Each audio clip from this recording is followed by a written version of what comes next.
I had a desktop at one point. It was lame. That's because you're lame. That's why. Crazy. You definitely need to fix. You need to realize the greatness of having a desktop. All right, the power, the unbelievable freedom that you have. It's still the I'm using the desktop software. We are live. It's literally what is always saying in the background? He was talking about Sonic, and now he's talking about Minecraft. Who is he? That's not bad. I just said I got a Minecraft pad. Oh, nice. Hell yeah. What I'm saying is that nothing about my setup needs to change other than the actual headset I'm using. If you want to slander anything, it shouldn't be my laptop or my fucking DVD. Now that I know that you don't have a desktop, now I'm slandering the fact that you don't have a desktop. Oh, brother. This guy stinks. All right. This man, we in 2024. You can get yourself an easy desktop for like $500. See, he's one of those guys. You can get yourself one of those baby bitch lap desktops, and you'll be one of us. One of those computers built into the monitor, one of those Dells. Oh yeah. I mean, Microsoft just put out new laptops just the other day. You could be on a new Windows laptop.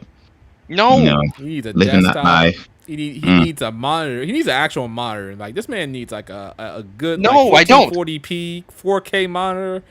He'd be so good. Like you could see all that Falcom greatness in better detail. Falcon's greatness. Like when you go to this. I don't know if you know about going to the settings in your games and you see the display settings. It goes much higher than like 13p or something like that. Or, it goes a lot higher than that, sir. So you can experience it at a greater crispness, sharper. Okay, before anyone else donates, Riku does not need PC money. He has PC money. That's not the issue. We got a super chat from Sebastian, 2 pence, saying fund for Riku's desktop. Yeah, no matter what money is gonna make Riku use a desktop. He just doesn't have the space for it. I can tell you that. I wouldn't donate to Riku's desktop because he's probably gonna use it to buy another GPD. To be honest, it's gonna be shameful. I'm not gonna use it to buy another GPD because I have my GPD dream device right here. If I would use your money for anything, I'll probably use it to buy more books.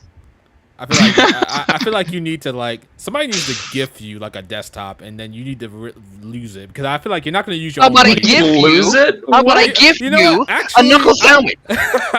You know what? Actually, I'm going to build my own PC, so I might just give you the parts to mine, and then you just put it back together again, and then you can realize. Hey, Shadow, if you got any parts not using, bro, I know a guy. Bet. I don't know. I don't know if you're gonna want a 3060 though. I already got one. Oh, but I do have two I could have two 3060s on my PC. I'm sure that won't be cumbersome. Yeah, you probably need. If anyone's giving away free RAM, I'll take it. Oh no, RAM I'm definitely keeping. I'm adding. I need more RAM. I wish I could have 128 gigabytes of RAM. Like honestly, just to have it, it'd be amazing. But yeah, Riku, you know what you gotta do. That's your assignment. That's your lifelong. That's your bucket list item. Get a desktop. No, it's not. We are live. Hi, chat. Get us started, man. Man, we still gotta talk about this. This is still pretty. No, we don't. This is insane. People are here to talk about JRPGs. They don't give a fuck about my PC setup. The chat here, how you doing, chat? I know y'all don't care about no goddamn Riku-san 1 PC setup. Y'all here to talk about some JRPGs. So let's get this going. To be frank, I think the chat just wants all the chat wants to know is that JRPG players are playing on the best machine possible and not a GPD win max. That's it. That's all I need to hear. Seriously. You do this to I feel like you're stalling. I feel like he's stalling. He probably doesn't have the show set up, right? So he's trying to stall. I'm flabbergasted by this. That's why. He's stalling. He doesn't have his setup, guys. This is what's really going on in the underbelly of Mr. Brandon Sanderson here. Oh my goodness. I'm just saying. I could always move on to somebody else, but this is just unprecedented right here. That's all I'm saying. If I got a PC, the only thing that I would be doing with it is writing. See, why wouldn't you game on it? See, that fascinates me. Why wouldn't you game on it? See, you know why you wouldn't. Because I just don't need to. What about podcasts? It's not a need. The podcast with it. Why is it not a need? Why is it a need? Why? It's a luxury. It is a commodity. Again, a commodity that makes everything look better, play better, feel bad. Doesn't Pelvic have like a 4090 in her PC and she uses We it for already know editing? she's lost. She's lost to time, space. She forget about that. She's just completely lost. Riku is Lady not lost. He is still on the way. Okay. No, I'm lost too. Just give up on me. I'm a lost boy. You're like that fucking Star Wars movie where the fucking Anakin was lost. I'm just give up on me. It's over. Oh my The god. darkness is stuck in me. The darkness of portability.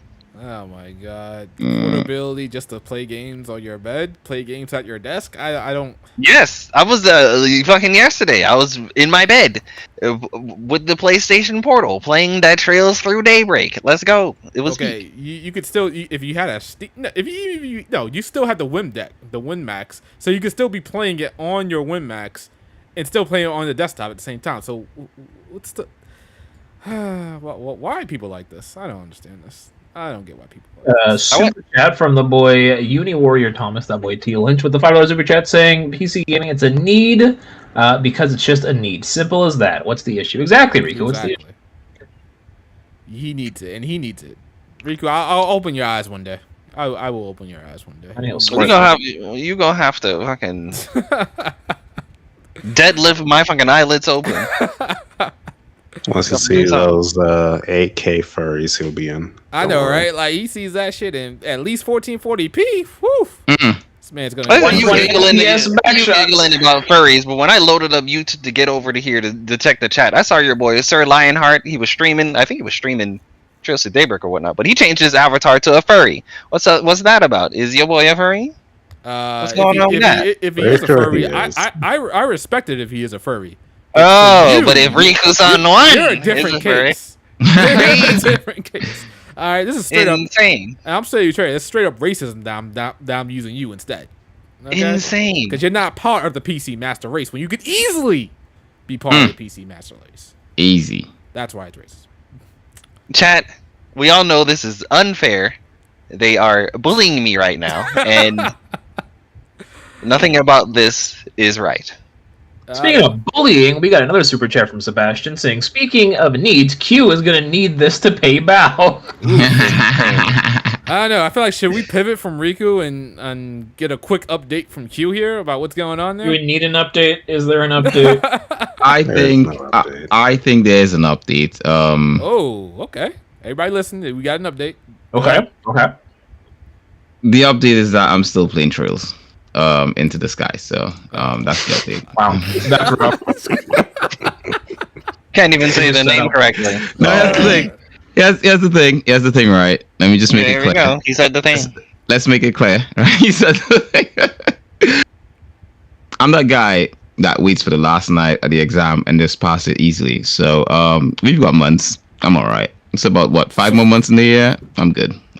Lord, you have to beat like 2 games a month to stay afloat right now, right? 2 games a month to stay afloat. Yeah, I mean, to be quite frank, I could beat 2 games a month easily. I could beat one of them today if I wanted to. I'm literally at the end of the sky. I literally just have to finish it. I've just had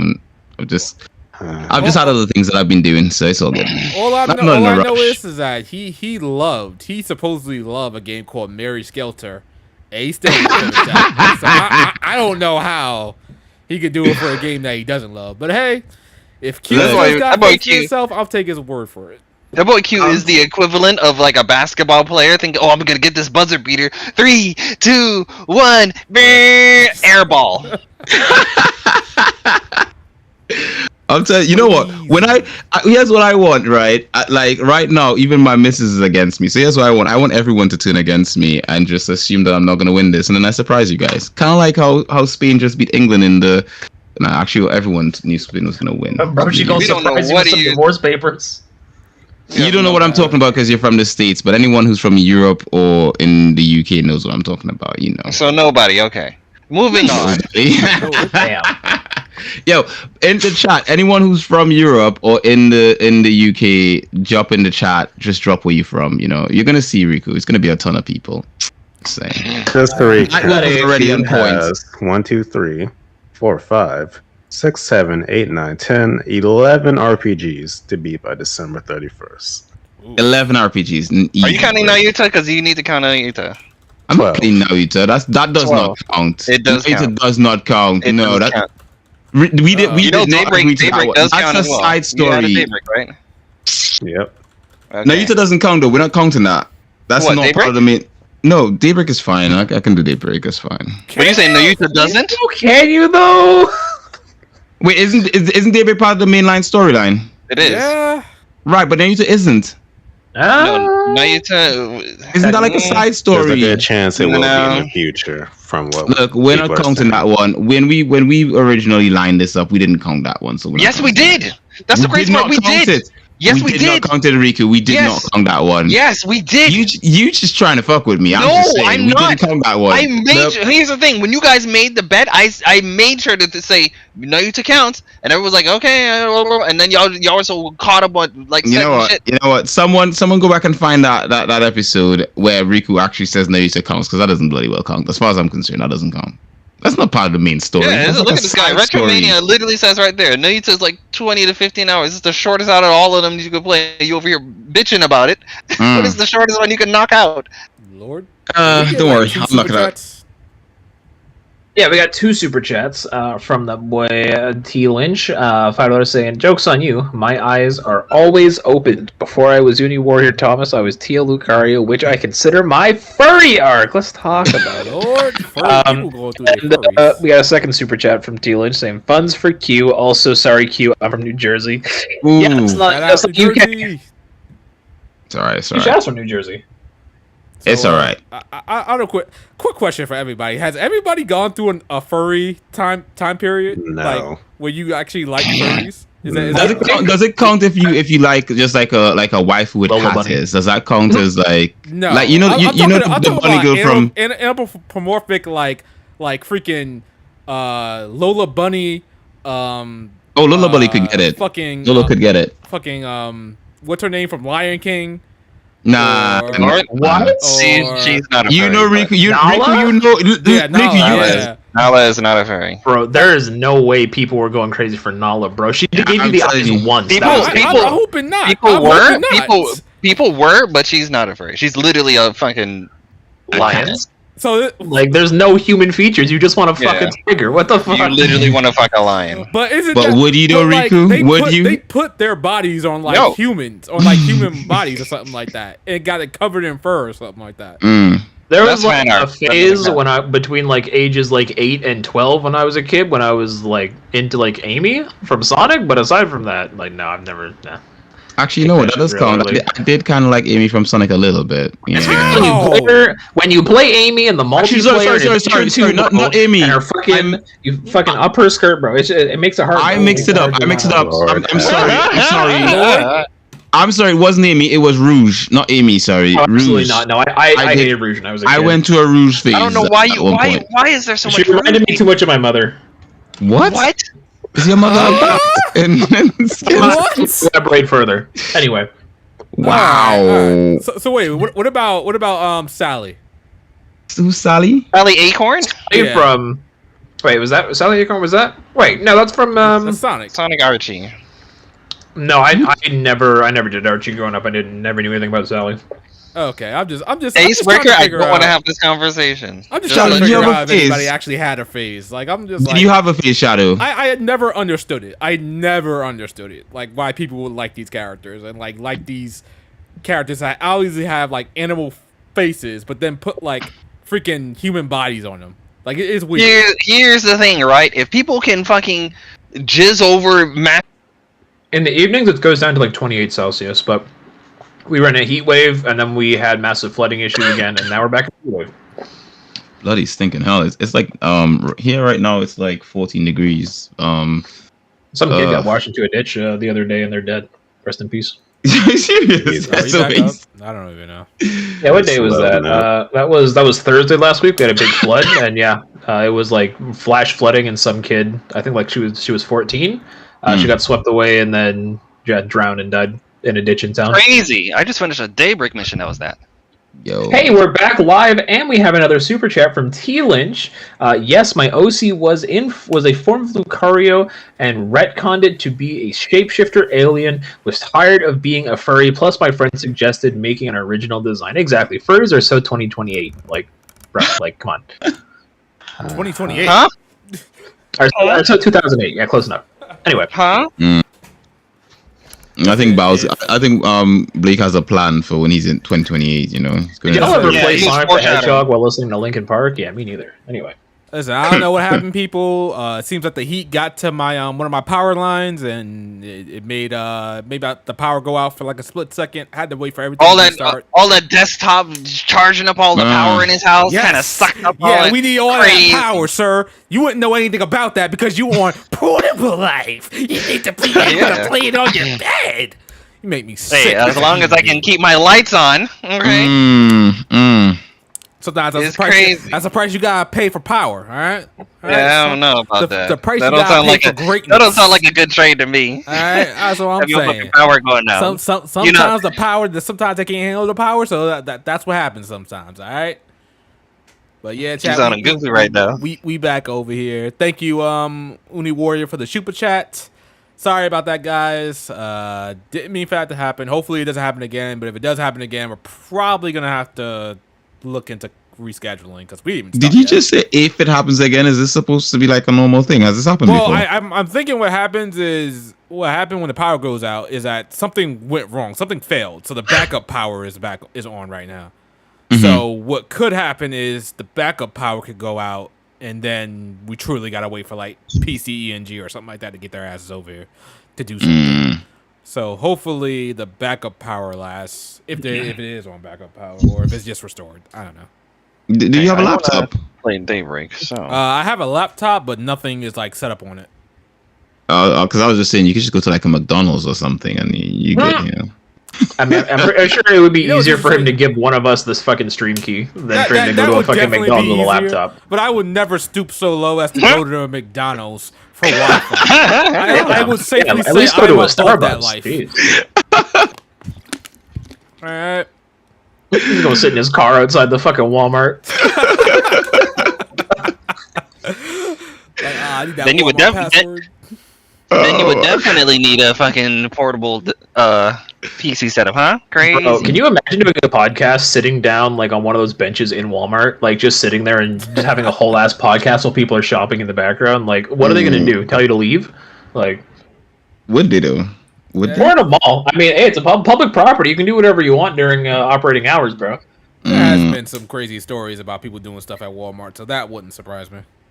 Someone takes a shit on the floor behind them. Crazy. I hope our viewers really like us as panel hosts, because either that or they probably gonna hit that time skip when this shit goes up. I know, right? He's over here talking about everything but JRPGs, furries, McDonald's, internet. What's going on?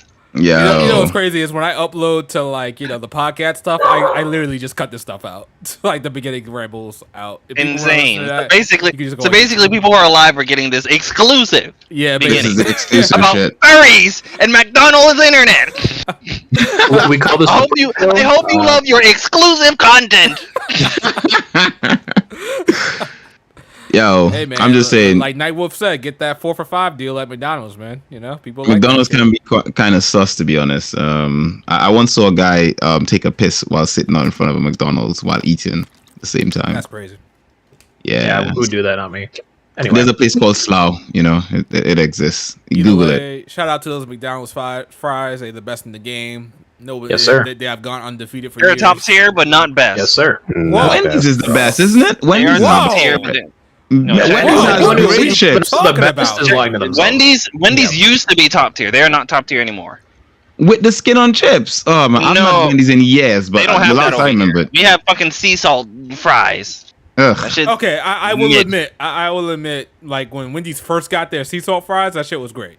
But now for some No, reason it wasn't. It was never great. It was great. It was great before. It wasn't as good as McDonald's, but nothing. It's like there's it's like A, B, C, D, and whatever tiers and S tier. In S tier, you got McDonald's fries, and then the next tier that actually has anything is like C tier. Have you tried Checkers fries? Yes, they're not better than McDonald's fries. Yes, they are. See, Rico, you just been taking L after L after L. We haven't even started the podcast. What is wrong with this? First you're on portable stuff, then you're on furry stuff, and then now you're just talking about Checkers. You're the one that brought up Like, furries. what's wrong with you, bro? He's the one that brought up portable. He's the one that brought up furry. But you still taking L's in these categories, though, man. What's going on? Chat actually know the best fries out there. Do you? Wait, what was that, Bob? So I'm glad people in the chat actually know the best fries out there. Somewhat Chick-fil-A, man. Chick-fil-A. I've never had Chick-fil-A, to be honest. Chick-fil-A waffle fries are up there. Well, Blake, we talked about this. Blake, we talked about this. They have to be fresh. Chick-fil-A fries, when they get soggy, are not great. Yeah. They don't have Chick-fil-A in the UK, so I've never had that. Nothing compares. I wonder why. Film my reaction to eating Chick-fil-A. I did post it on Twitter back in. Blake, did you like it? We went over this already. Oh, Riku told me that my Chick-fil-A was bad or something, and that. No, I didn't say that. God damn it, Blake. No, I said. It's been too long. All right, well, I will repeat it for you. I said that Chick-fil-A is something that grows onto you. It's not something that, oh yeah, I'm gonna eat it once and I understand the hype. I'm here for it. Like, no. That's not how it works. So, like, I'm sorry. Your first impressions, they low-key don't mean anything. We got one more super chat? We have another super chat from the homie Uni Warrior Thomas. What is happening? Also, I'm with Riku. Sorry. No. Let's go. On the furry thing or on the prize? Which one is it? On a lot of things, but don't be backing up Riku right now. Riku-san won, the only one. Over 200 platinum. The only L. Like we gotta put that out there. Right. What is with this Riku-san one slander tonight? What is going on here? It's gotta be done. It has to be done. Why are you crucifying your boy on a heavy Falcom news-related episode? Is that what it's about? Y'all gotta stomp me out before you uplift me? You gotta fucking... Jesus Christ, what's going on? Probably. All right, guys. All right, first of all, chat, mic check, chat, volumes. Make sure volumes are good. Let us know if anybody's coming in low. Anybody's coming in too high, let me know. I'll see if I can do something about it, but these people don't like losing their good mics for some reason. Except Q, of course. I always use my good mic. Actually, Q, Bao, and myself were all excluded from that. Everybody else here. Oh, brother. Everybody else here don't like, I'm still over here trying to find an alternative mic so I can help you guys out, okay? I'm not over here just like, just deal with it. No. I'm doing something over here, okay? Oh, yeah. Okay. Riku and his peasant win max, man. Oh my god. All right, guys. Let's get this party started. HPMP JRPG Podcast, episode 105. You guys already know where we are. Podcast services like Apple, Google Play, Spotify, wherever you get your podcast services, we will be on there. Sorry about the early rambling stuff. We just had some stuff to talk about. People had to take L's, Riku, and just shooting the shit. All right, so let's get started with the introductions real quick. Bob, go ahead. Welcome, everyone, to another episode of the HPMP podcast. I'm your host, Bowser Carriga, and we are here to take Q's money and play RPG. I feel like Bao is literally trying to act like he is the host, like honestly, like get people to think that it is his podcast, and like one day people are gonna be like, wait a minute, it's not Bao's podcast. I think he's secretly trying to do that. And no response from him means I'm right, but that will never be the case. Blake, go ahead. It is that time. What's going on, guys? It's me, Westtown HD. Guys, we are in the building. We got a whole lot of Falcom to talk about today, in addition to a few other things. It's going to be a great episode, so buckle up. We're going to be here for a hot minute. Hopefully, Riku doesn't take any more L's, but we can't see the future. We can see the future. Go ahead, Q. So here's the thing, right? Bao ain't taking nobody's money. As always, you guys know me, Q, the husbando of dreams. We here for them waifus, and Bao will have nothing. Honestly, you know what? I'm about to start putting a freaking penalty on you for every month. No, that's not part of the original. Every month you don't beat Sky 1. How about another $50 gets added? I'm not accepting that. I'm not accepting that. It's one game out of 11. He said a late fee. I'm not He's putting a late fee on your ass. It's crazy. Oh my god. Bow, we'll negotiate these slanderous terms. Don't worry. Don't you? Oh, worry. we tried to negotiate. You didn't have it, so here we are. I'm not having that. I'm talking about your payment plan. I win this bet. That's all I'm saying. You know, it's all good. So somebody's gonna go on a payment plan, depending. I care about Bow. I'll let him pay me in installments. If Q needs to set up anything after this, he needs to set up a GoFundMe. Okay, that's what You know what, Q? If you're so confident, how about we even raise the stakes more? Double bubble, isn't it? Oh. Ooh, that's so tempting. That is so tempting. As much as I love gambling, because I play some gacha games, I cannot fully endorse this. This will be between Q and Bao. So, Q, if you want to take that, you go ahead and take that. But this is not a gamble. You see, the thing is, I think some people are misunderstanding. This is not a gamble. This is literally just up to me decided to sit down and play the goddamn games. I've got them all. They're installed on my devices. I just have to feel like sitting down and playing them if I want to or not. Like at the end of the day, He's gotta feel like not losing $2,000 fucking dollars. I'm just sitting and chilling, and then one day I'm just gonna get up in the morning and say, I'll just finish these damn games and it's all good. Is that interesting? Oh no! By the way, I wanna know, how do I sound now? Oh Lord, that's ASMR, Riku. Oh, Riku. Okay. We went out and bought a desktop, y'all. Yeah, I bought a desktop just like that. Snap the fingers, desktop here is all set up. I see the power. Even the peer pressure. Love to see. Right. I think Riku, you are next on the introduction. Yes, Riku's the only one. Oh god, that's terrible. Falcom's finest. Okay, we are here. Are you guys hearing that? Get a pop. Anyone hearing that? Jesus. Wait, I'm what now? Your peas are popping. Oh, my peas are popping like pussy out here popping crazy. Oh, Lord. Month after Pride Month is crazy out here, right? Hi everyone, how are you doing? It's a Sunday and Trails Through Daybreak is out, and we're here to talk about it. It's great. All right, and you guys know me, Mr. JRPG Shadow. We're gonna get started quickly here because we have just been going crazy. So we want to jump into Daybreak, or do we want to start with the? I'm gonna read the super chat real quick that we got from Night Fury. Don't forget, I didn't worry about you. I did not forget about you, bro. He said, "I heard Chick-fil-A is God's establishment." I don't know. I don't mean God. The service is God. I ain't gonna lie. The service they're run by super conservative Christians, so yeah. Service is gotta be godly. The fries are really great. The food is alright. The rest of the food is alright. I'm just saying. All right, let's just jump into Trails here. Let's jump into it real quick. I mean, not real quick. We really gotta dive deep into it. So, since we were slandering Riku the whole time, let's jump into this. So, Trails Through Daybreak came out, and seems that everybody is indeed enjoying it. Riku, what is the Metacritic score? I know you know this off the top of your head. Actually, I don't. I actually stopped looking. What kind of Falcom score fan are you that you don't know this? Why I gotta open up a new tab and find out, man? What's going on? You got depressed after you watched the IGN review and kept talking about Persona 5. I'm actually not one of those people. I don't mind their comparison because I can understand where they're coming from, especially them being IGN. Like, of course, they would go for that low hanging fruit. So let me go look. Yeah, here. It's at a 83. I could have swore that's exactly what I predicted. Yeah, I think that's exactly the number I predicted when we talked about it a couple of months ago. Like right on the number. Like I said, low 80. I said if I had to give it a number around there, it's probably going to be an 83. So do you guys think? Let me just ask this question before we really dive into Daybreak. Do you think Metaphor is going to get a higher score than Daybreak? Oh yeah. Yes. Metaphor is going to get like an 85 or an 86. Okay, so what could a Daybreak do to be on par with Metaphor? Not be a Trails game. Damn.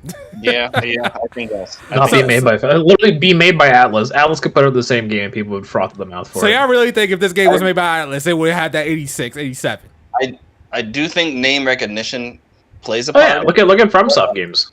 But I also do think there are things that, as far as what I've read by some of the reviewers, is obvious things that people have had issues with Trails for a while now. Real quick. KH in the chat. Why are you watching the footage? You are like 7 games behind. You mother.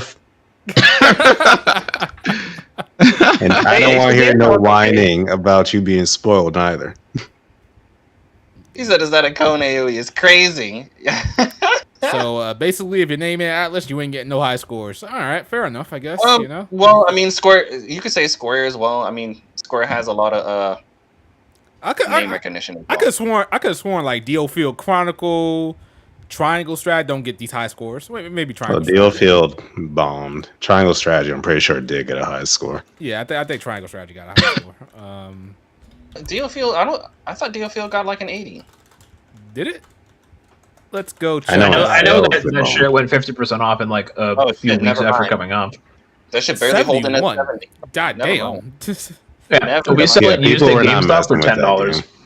Yeah, I think what it was I saw the DioField score when it first came out, and I could have swore it was an 80. So all of this extra shit that came in afterwards, like, yeah, I didn't check it after that. That's wild. I didn't know that was that. Holy fucking shit! It's almost a 60. God damn. So yeah, it doesn't seem like Square has that clout. Okay, let me rephrase that then. If you're Final Fantasy from Square, Final Fantasy or Dragon Quest. Wait a minute. What did Stranger of Paradise? Isn't that technically a Final Fantasy game? Yes, sir. Yes, sir. Strangers of Peak.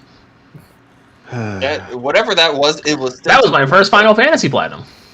That is wild. Hey, wait a minute. I'm pretty sure Star Ocean doesn't get the respect put on its name that it should. Like I said, I just narrowed it down to Final Fantasy and Dragon Quest. Okay, so I'll give you that one in regards to fucking Lost Paradise. That's a fucking Atlas can do anything. What happened? What about Soul Hackers? I mean, I could have swore Soul Hackers still did well for the slander that people gave it. Okay.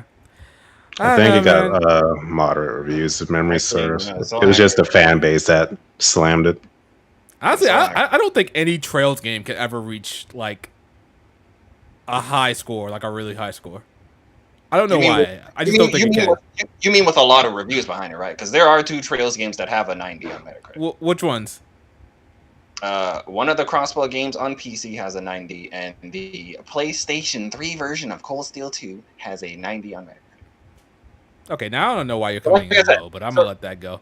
All right. Wait, no, sorry, the mic, it should be good now. No, well, like I said, I think when it comes to when you have a decent amount of reviews in, then I agree with you. But there are 2 games on Metacritic that are Trails games that have 90s. But like I said, I don't know if I count those because they're like how many?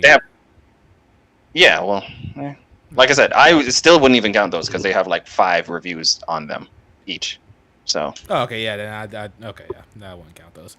All right, so Daybreak, let's go and give our impressions. Q, I know you can't give your impressions on this game because you're how many games behind? A couple of games behind. Allow me to give my impressions on it. Right, okay, the cover art looks amazing. No, it's okay. You don't have to say anything. We're good. We're okay. We know you're only about 3 or 5 games behind at max. Have you finished it, Shadow? Have you finished it? Daybreak? No, I just started. Oh, okay, cool. Yeah, Bao, you want to give us your thought about Daybreak? So, as you guys know, I was a bit iffy on the Trails series after Cold Steel 4. But, I've been playing Daybreak, and much to my surprise, it is a great new entry in the series. I said with my demo impressions that it feels like I'm playing almost like a new series in general, but you still get that classic Trails feeling. I'm in chapter 2 right now, and I've gotten a lot more used to the battle system, the new court system, and everything. New court system, I feel, could use some tweaking, which I hope they do in the sequels. Battle system, pretty snappy, really fun and intuitive. I like the changes. I will say this is probably the most just into a Trails battle system I've ever been, which is interesting considering like the pullback in features from the last game. But also, Blake, if you want to read that, you can go ahead. I was waiting because we had 2 super chats to read, but I'll go ahead and read them both now. We got our first super chat from Nemo Propaganda. $5 saying Riku's a little sus with that pride comment. Now, bro, listen, bro, if you don't know Riku by now, you don't know about me. Listen, bro, I'm telling you, Riku been that way, bro. That's your guy. That's your boy. Riku, you are insane for being a pride person.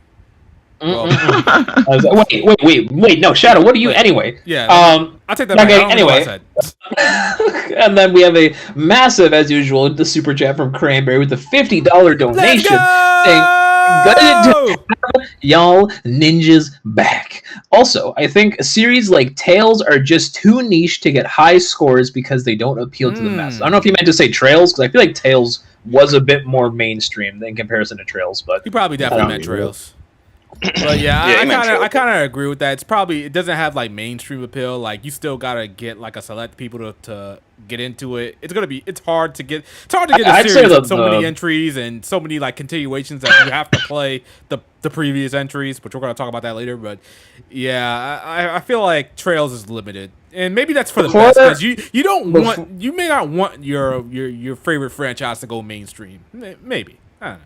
Bro, before I came onto this podcast and met Riku and he fucking shoved Falcom into my intestine, I thought Falcom was just that character from Neptunia, but I was wrong. So. Anyway, back to what you were saying, Val. But thank you for that super chat. Go ahead. In general, enjoying the game a lot. Looking forward to see where it goes. And also, this is probably my favorite cast and group dynamic so far for a first entry of a Trails game. And I'm curious to see how that dynamic changes as we progress with more characters joining. And as we get more games and we get the inevitable Falcom overbloat. But yeah. Okay. Blake? Oh, wait, Blake, you're not playing. You're playing Reverie, right? Reverie right now. Let's go. Okay, so you're on Reverie. Okay, so let me give you my impressions of the game. Because, Riku's going to go for, days, and Q can literally talk about it, but he chooses not to. Daybreak is a very interesting entry. Oh, wait, before I start, Bao, since you do like this one, are you going to go back and play Reverie? Because I think you skipped Reverie, didn't you? I watched the rest of Reverie already. Riku, how are we feeling about that? No comment. I will say I'm glad I did because I was not vibing with the end of that game at all. Goddamn. I don't know, man. That's something I could never do. I definitely would have to play. I have to play the game. I couldn't just watch somebody else play it or just watch YouTube videos. Did you play all the Kingdom Hearts games? Oh yeah, absolutely. You played Chain of Memories? All the Kingdom Hearts. No, I did play Chain of Memories. I didn't play. What was the game on DS? I think it was Drops? Days? 358 over 2 days? Yeah, I didn't play that one. Yeah, I didn't play that one. No, I didn't play that one. I didn't play the one. Dream Drop? Dream Drop? No, I didn't play Dream Drop. So yeah, I didn't play. I'm thinking the mainline games. I'm sorry, I'm talking mainline games. Mainline. They're all mainline. Everything is. The mobile game is mainline, Shadow. No. Just because it had that one scene in 3, we're not counting. Okay, you know what? We're not gonna get into Kingdom Hearts. We're not gonna get into Kingdom Hearts. But yeah, Daybreak. My impressions. Before that, super chat. Got a super chat from the homie Oceanic Jump with the $20 super chat saying, this episode has the HPMP podcast all-star. Shadow, Bao, Riku, Blake, Q still cheering for you, Q. He spelled Bao with a W. Yes, sir. You love to see it. Yes. Spell that Bao with a W. I'll take it. In a O. Love it. All right. Thanks for super chat, Oceanic Jump. We really appreciate that. We got the best cast here. Minus, I forgot her name anyway. So yeah, Daybreak. So yeah, I'm really liking the game. I like the characters. Vaughn is a pretty cool character. He's like kind of Yuri from Tales of. Say it right. Well, hold on. You say that right, buddy boy. It's Van, not Vaughn from Final Fantasy 12. My bad. Let me I continue. My bad. But I will say, in terms of Trails protagonist, I'm still with that boy Reen. Reen will be my favorite. Besides everything else, the battle system is pretty cool. I have to personally get used to the face buttons. I feel like this come out like the same year as Persona 5 or something, because this thing relies so heavily on face buttons. So did Cold Steel 3, 4, and Reverie though. Did it though? Did it? Not as heavily as this, but those are the ones that started. Exactly. It's like this is heavy because it's not just in battles, and this is just a nitpick from me. This is only Shadow could be like, what the fuck? Oh, point the this menus. shit out. Yeah, the menus talking to people. Sometimes it's press Y to shot, press A to talk. I'm like, nigga, can you just give me an option when I go up to them and just press A to talk or something like that? I'm just like, I don't know. It's me. It's weird. I don't care for it. I'll get used to it. Not a big deal. Graphically, yeah, this game it looks fine to me because I'm playing on something that Riku could never understand. I'm playing on a nice crisp monitor that you can see. I think the graphics look pretty good. Everything flows pretty nicely in a nice 120 FPS. Something also Riku doesn't know anything about, but I digress. What else? The stories okay so far. It's like a typical I could say Trails opening where you're learning about the city, you're learning about the world, learning about how things function. Pretty awesome. Standard stuff here. Another thing I don't like about it is, yes, Riku, I'm holding it against the games now. I'm getting a little tired of how modern this game is. I feel like we're just like 2 or 3 games away from this having like the same modern setting of a Tokyo Xanadu. Because I feel like their technology has advanced too far. Like sometimes I'll go into like some of the shops and be like, this is literally a shop that's right out of Best Buy. I was like, it took forever for Best Buy to get this type of format to understand like, store layout. But this game just suddenly decided, oh, we're going to make modern layouts in there in stores and stuff like that and make everything look like it's, current year. Even though this technology just came in, and I know it comes in fast, and they have an in-game reason for it, I don't know. It feels a little bit too fast for me. It feels way too fast. Okay. Did you have an issue when they introduced mechs? No. So why? Okay, so you're willing to accept? To be fair, they're ancient mechs. They're no, I was just about to say I didn't say not the Divine Knights. I'm talking about the Panzer Soldats, which have no magic behind them. But okay, the Panzer Soldats, aren't they reverse engineered off the Divine Knights though? I mean, yeah, but it's still like technology growing. It's like if you have but it's going too fast. It's going too fast, and then the modern day structures of things. It's like, bro, relax. Like, dial it back a little bit. I don't see it. Of course you don't see it. Your Falcom's ass eater. I mean, your Falcom's fine. Lord. Falcom fuckable. You get it right.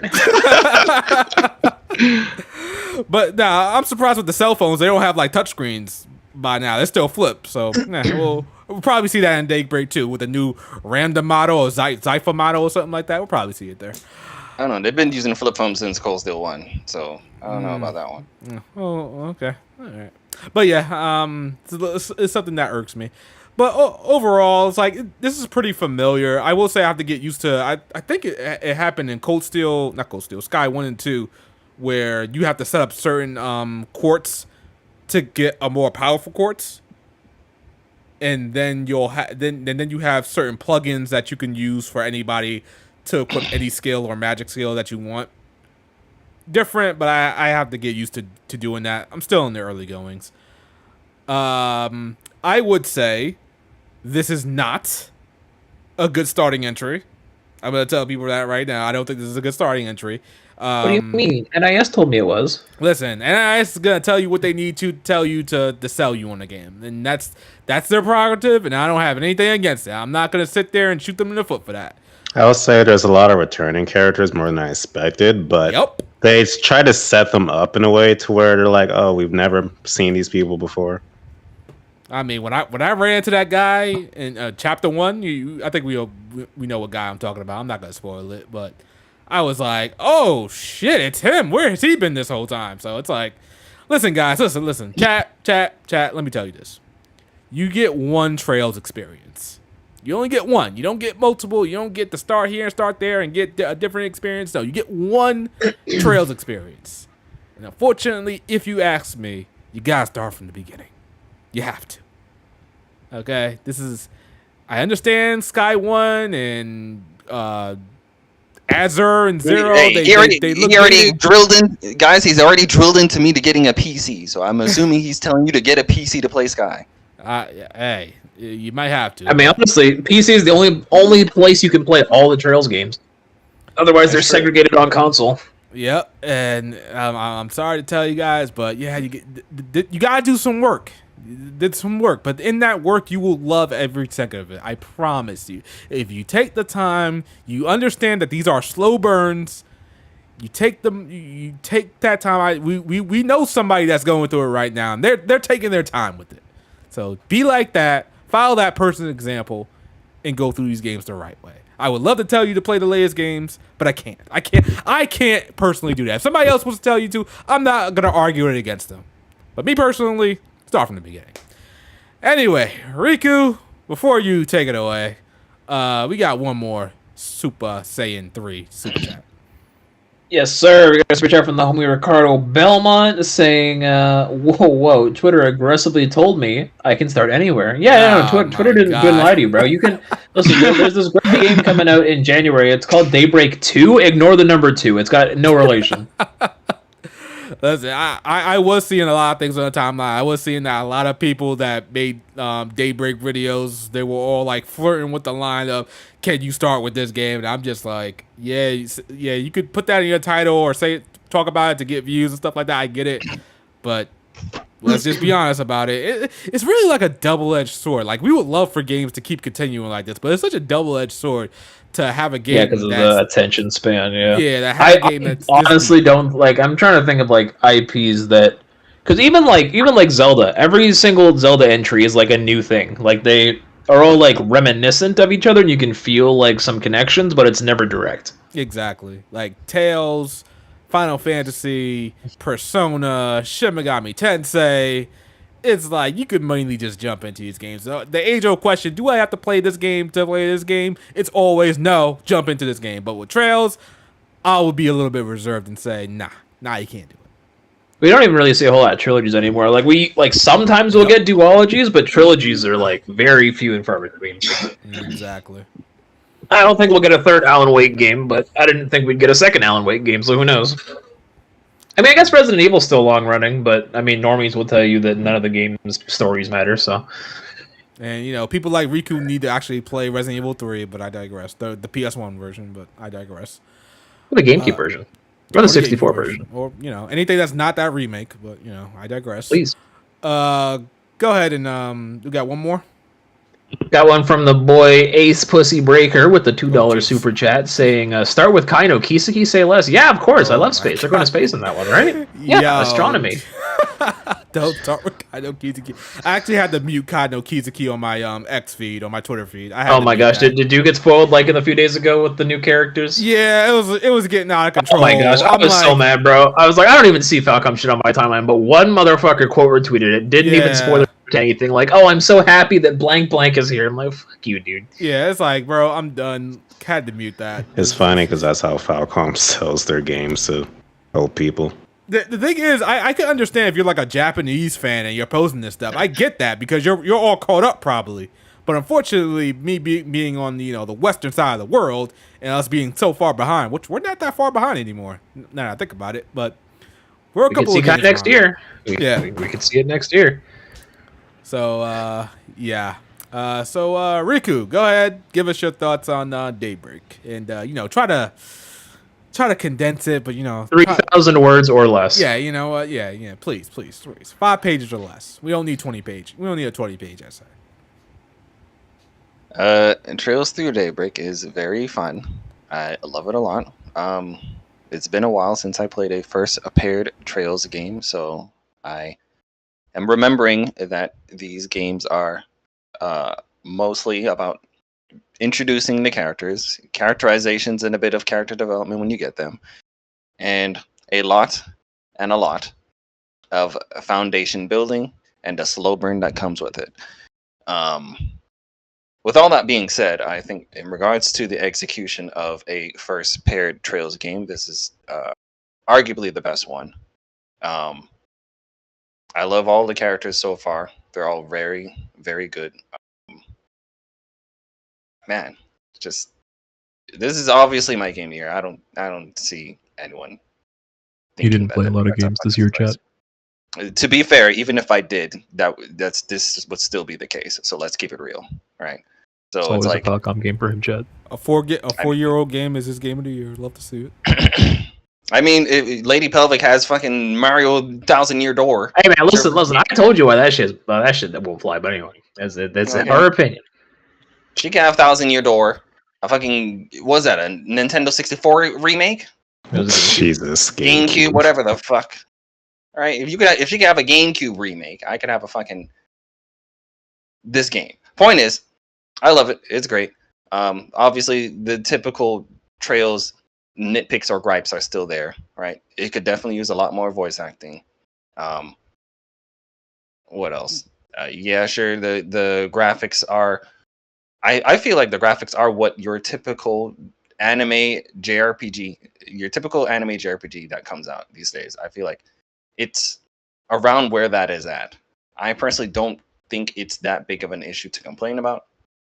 Could it be better? Sure. I think all graphics low-key could be better, but I think it's at an area that it's not worth complaining about it.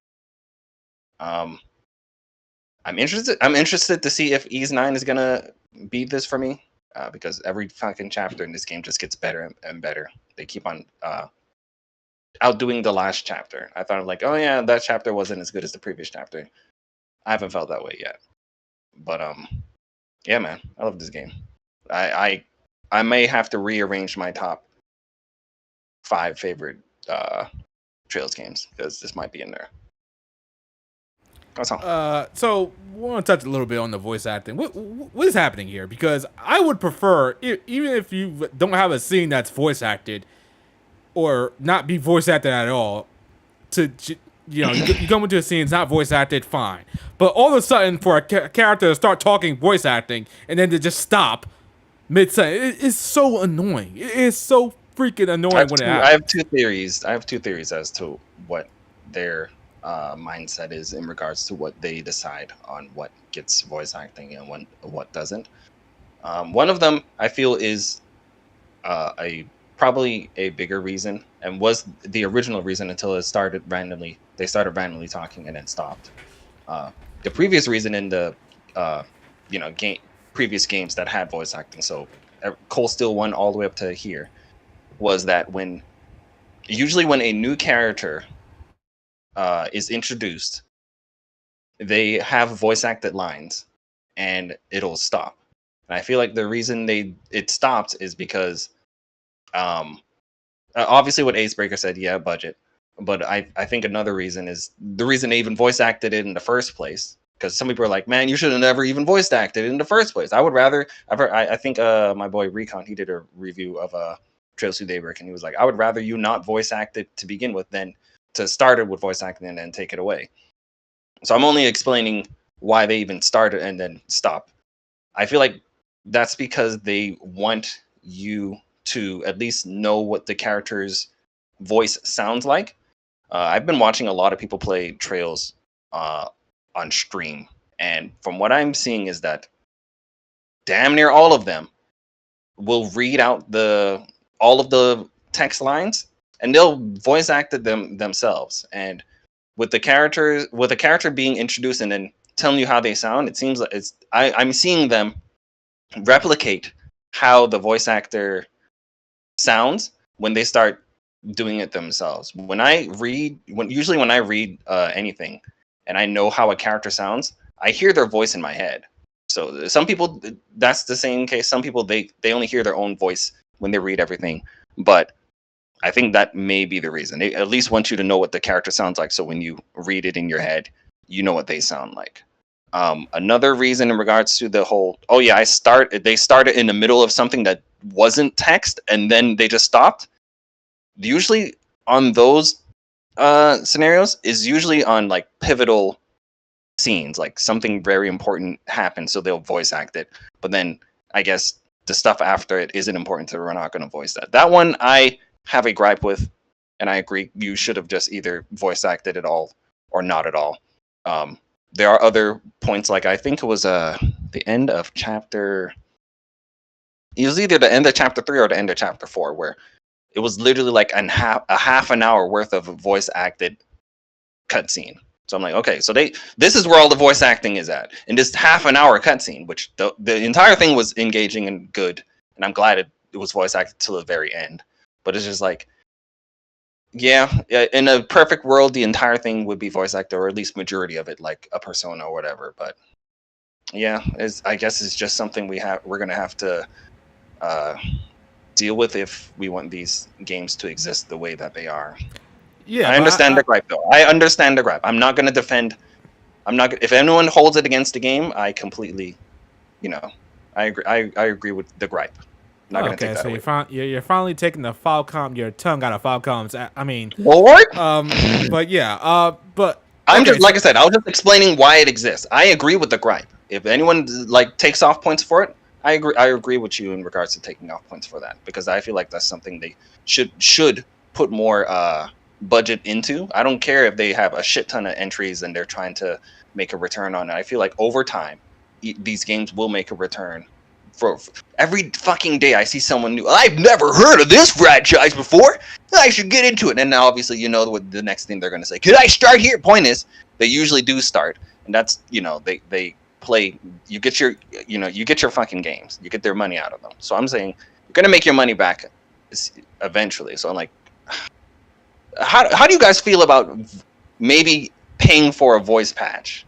That's fine. No. I wouldn't mind it. I wouldn't mind personally paying for it, depending on how much. Yeah, I would imagine because we're sitting here talking about the fact that it's budget. They don't have the money to do it. Okay. Well, if that's the case, who would be? I personally would if they said, I don't know, they started a fucking Kickstarter before the next Trails game came out, and that Kickstarter was for more voice acting. Would you support that Kickstarter, or would you be like, no, fuck you? I probably, I support it, sure. But I'm just saying, how much of a budget, is it a budget issue? Because I feel like I've seen lesser JRPGs from lesser companies have more consistent voice acting. I think the reason behind that is because those lesser JRPGs, or at least the ones that I know to have a lot of voice acting, they have all of their eggs in that one basket, that one entry. They're not coming out with a JRPG as a JRPG entry as big as Trails as quickly as Trails. So I think that should be taken into consideration as well. Okay. They come out with that, and you probably won't see them come out with another entry in whatever game they just made for another 3.5 years. And they may come out with a little expansion pack, your Vengeance or whatever. The point is that obviously doesn't cost as much as the original game. So okay. I think that's the reason behind that one. Okay, fair enough. So yeah, voice acting is definitely a major a gripe with this game. So it's definitely one of the reasons why it's probably gets some points knocked off. It sucks, but it is what it is, I guess.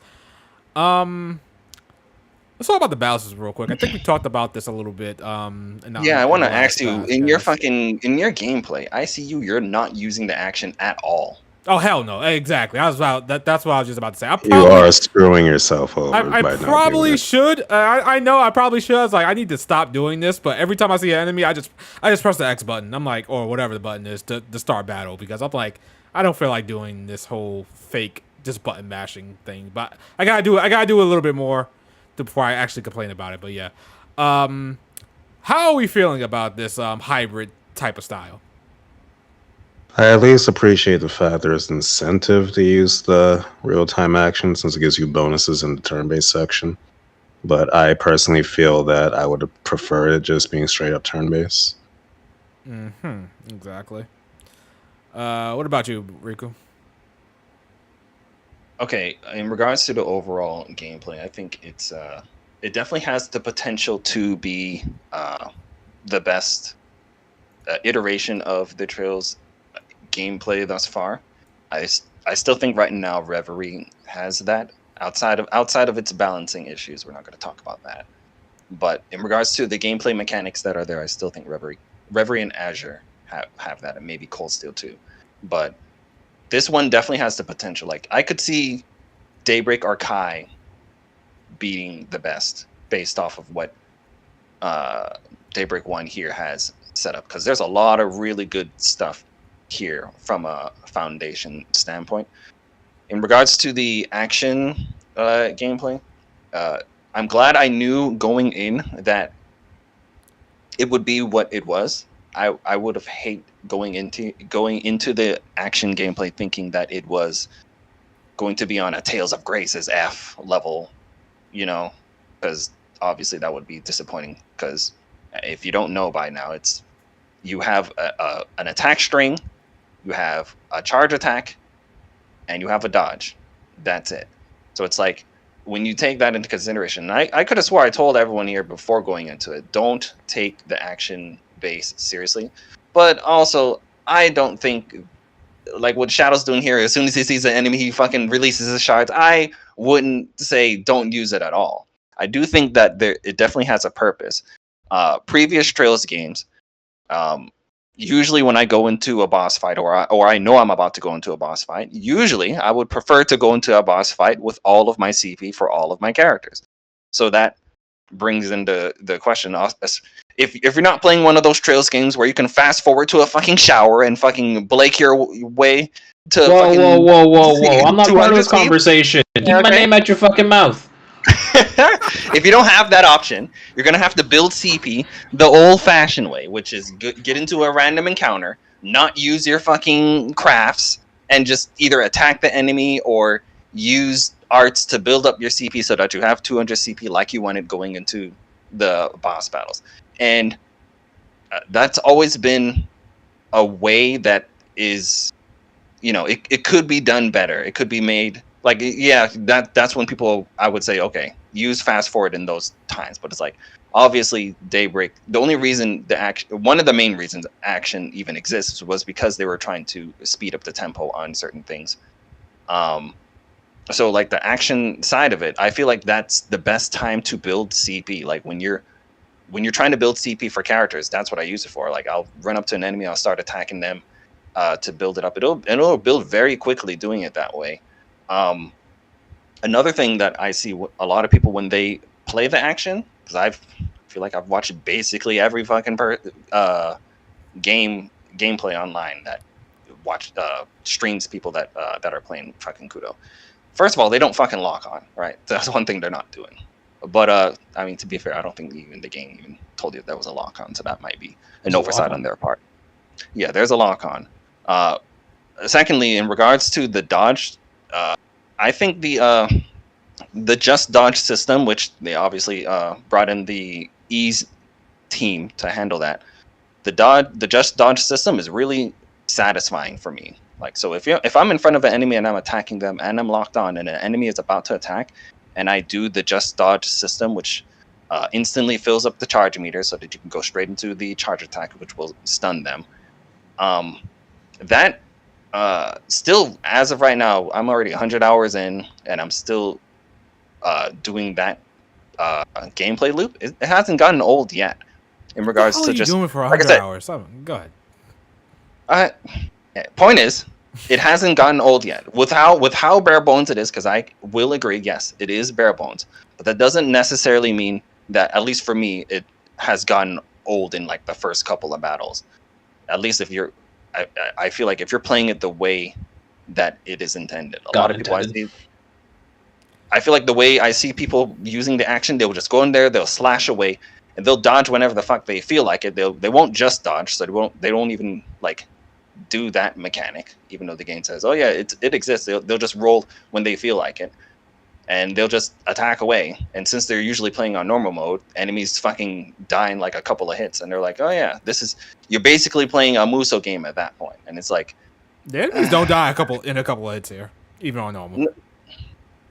The first couple of enemies, but it's like I said, the point is, if you're doing it that way, I could understand it getting boring and repetitive very quickly. If you're not doing the just dodge system, if you're not stunning the enemies and then releasing the shards to, get your triple advantage, which obviously they play into each other. Like, if you're not doing all of that stuff, I can see how it can get boring very quickly. I feel like if you're doing it the way it's intended, it shouldn't, especially when you're, like I said, you're using it for building CP. Do we feel as if this hybrid only came into consideration, or it came into being because people were just tired of turn-based for the most part, and people want something different?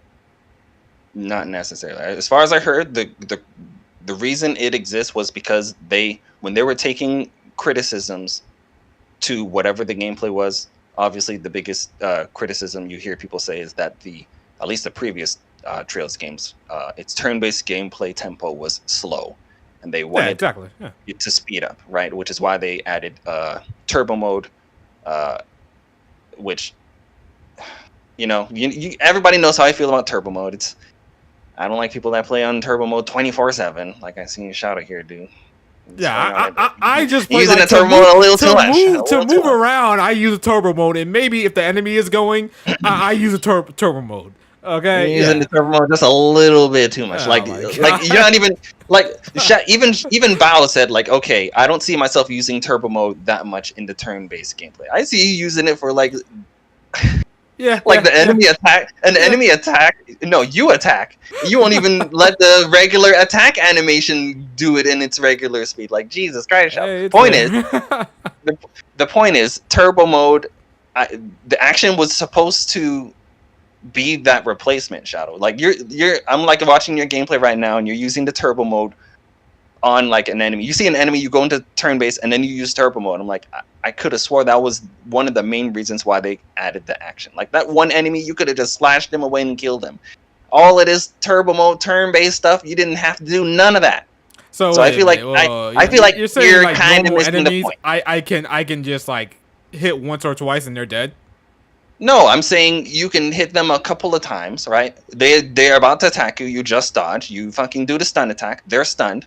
And while they're stunned, you probably have enough attacks to fucking kill them off, right there, and just keep it moving. You know what? You're probably right about that, but like the thing about it is, like I'm so used to just running into battles, into a no separate for battles. I gotta play it more to understand it. I'm still in the beginning. Yeah. But you say you're in chapter 1, so you still have a lot of game left to get into the new groove that is Daybreak, because it is the new groove. You're literally adding a whole different subgenre into the genre that you're playing. But I also feel like I don't need that subgenre. I was always okay with just getting into battle all the time. This I feel like this action-based system wasn't really for me. I didn't need that. I was cool just running into battles and fighting normally. That's how I am right now. I understand that. Eventually, I'm going to switch over. Yeah, I understand that. Me too. I'll say this, and this isn't. I wouldn't consider this a spoiler. Maybe debatably a gameplay spoiler, but I'll say this: there will be enemies in the future that are going to be tanky, and they were made tanky. It seems like they were made tanky intentionally because if you see them and you're doing what you're doing right now in regards to I'm just going to activate turn-based instantly as soon as I see them. Going to be fighting those enemies for a very long time, Now, and I feel like are you sure that's correct? Because you're playing on Nightmare, I'm assuming. I still feel like they have a lot of health for a regular ass enemy, and there's going to be multiple of them. It's not going to be just one. Okay. And I feel like even if you're playing on normal, you're gonna feel it, especially This is gonna be a bad comparison, but I feel like it's accurate. These enemies feel like you're in the final dungeon of Tales of Arise. That's a little that can't be right. That can't not to that degree, but it's borderline. Yeah. It's not to that degree, but it borderline is similar. It's starting to feel that way.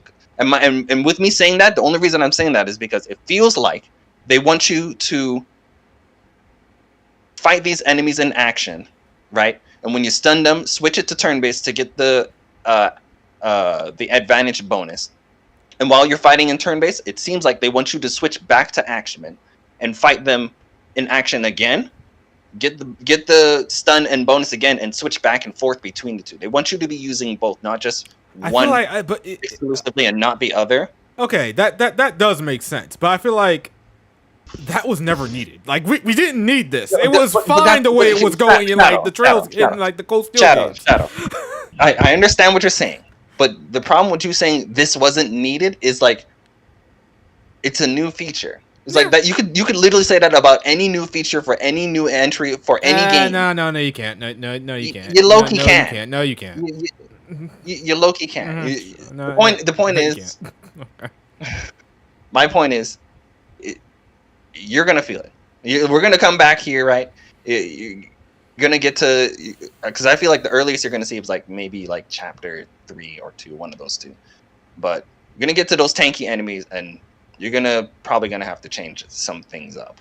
And I feel like once you understand the whole switching back and forth between the two, because that's another thing that happens when you switch it from turn-based to action, and then when you switch it from action to turn-based to back to action to back to turn-based, I feel like one thing that you will start to see happen is that the turn order bonuses at the top will reshuffle again. So like if you're in the middle of a turn-based battle and you don't see any bonuses, you switching into action and fighting in for a while in action, getting the stun, and then getting your triple advantage again, and then going back to turn-based, you may start to see the bonuses refresh up there. So like more crits and all of that other stuff. So like there's a lot of incentives. What's the fucking word? Incentive? There's a lot of incentives there for using both. That as far as I've experimented. But the gameplay, I still won't even call it a hybrid, because I feel like to call it a hybrid, it would have to be 50-50 on both sides. And it still feels like it's 80-20, maybe even like 85-15, And I've heard that for future games, they do some stuff to like make the action better. That's good that they're not keeping it the same. But there's definitely value in both of them. Like I said, the most I've gotten the use out of it is CP building in particular, because that was one thing that always annoyed me about past games, when you don't have the option to just like fast travel to a location that you can get 200 CP in. You have to sit there and you have to attack a whole bunch of enemies into turn base. And for those times, I'm tempted to use turbo my fucking self, because I'm just here for the how CP. is that a problem with you? Like I've never had a problem building CP ever, because I always just like I said, I'm not supports and shit and equipment and accessories. Yeah, for like the main character like Reen, when you have fucking all of this shit. For at least 4 people, I've always had like their CP was always high, unless the boss battle was going on for a while. Then it's like, okay, I probably gotta build up CP again. But like just going around the field, never really had a problem with TP. Like I said, I'm talking about when you're about to go into a battle, and maybe you've been just having fun with all of the enemies up to this point, using your CP all willy-nilly, and then you get to the boss, and you're like, oh, okay, well, my main character has like 172, my second character has like 76, my third character has like 98, and my fourth character has like 76. I want all of them at 200. Fast travel. Like I said, in this scenario that you don't, and you have to CP build. Since when? That's what. What do you mean? There's basically all of Sky, right? It's been so basically all of Crossbell. Basically all of Crossbell. All of Cold Steel 1. You didn't get fast. Yeah, you didn't get fast travel to an inn that has the ability to give you 200 CP until Cold Steel 3. I still never feel like CP was an issue. Oh Lord. Well, it may not be an issue for you, but what I'm saying is that it is a pro to have a better way to build CP. Okay. That's all I'm saying. I will get used to more of the action-based combat and see if the enemies do get a little bit too spongy, and I'll probably have to switch back and forth between them. We'll see how I feel about it. As of right now, play it like it's an ease game. I was saying, because you like ease games. I understand you don't want ease in your trails and all this other stuff, but it's like I feel like you have to be a little bit open-minded to what Daybreak is trying to do here.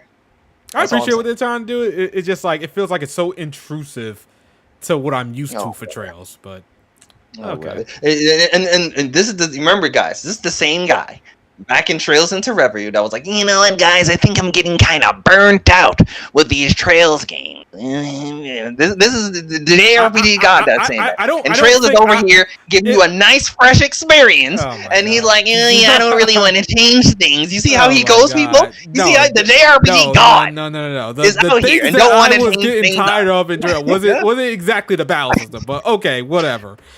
Anyway, I'll play it more, and Ricky, I admit to you some things, and some chats, some DMs that, like, you know what, I'm getting used to this, or you know what, this is bothering me. I'll tell you, I will let you know if I change my mind. This is something we're obviously going to come back to, people, and get an update in regards to all of our progresses. Blake might even be playing it by the time we get back. Who knows? I don't know about Q. Q definitely won't be. Q won't be on. I don't think we'll ever hear Q's opinions Wow. on Daybreak ever. Hey, let's not say that. Let's not say that. We've got months. We've got months. It's okay. So guys, everybody, what's our final verdict on? I know we haven't finished it yet, but what's our score right now for every I'd say 10 out of 10. 9 out of 10 for me. Let's put 10 out of 10. It's definitely in the realms of a 9. That's all I'll say. Also, Nightwolf, I know that Crossbow had hotels that you could pay 200 or double of your Mira to get CP back. But as far as I remember, the Crossbow games, majority of it didn't have the option for you to just fast travel out of the dungeon that you're in to go and get 200 CP and then, come back to where you were. That's what I'm saying. That didn't come until Cold Steel 3 when you could fast travel to the train. But yeah, go showers. ahead. Yes. Yeah. Okay. Blake. Hi. Well, what's going on in Reverie? You enjoying that game? You finally came back to it? Took you a while? Yeah. I took a year-long break from Trails, and something snapped with me in Reverie, and I'm just having a grand old time, bro. I just spent the last half hour playing Pom Pom Party. Historically speaking, I fucking hate Pom Pom Party, but something's changed in me. Which is weird. I'm having so much fun, bro. Yeah, which is weird. I don't recall them changing anything. Oh, they probably didn't, but I have Crow on my background now, and that's all I need. Yeah, that's weird. No, I'm like, I think I'm halfway, I want to say, through Act 4, I want to say. Yeah, you're somewhere in there. So, yeah, I at first I wanted to try and have Reverie and Daybreak both finished in July, but it's probably going to be Reverie done by this month, and then I'll probably have Daybreak done by the end of August.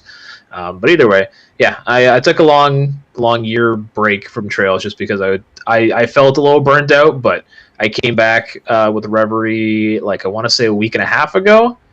Yeah, and I'm hooked again. I'm back in love with the franchise, and I'm tearing it up. It is very fun. Yeah, man, just use that high speed mode whenever you feel like. Jesus, don't care what Rico says. Actually, just use it to piss people off. That's all. What is wrong with him?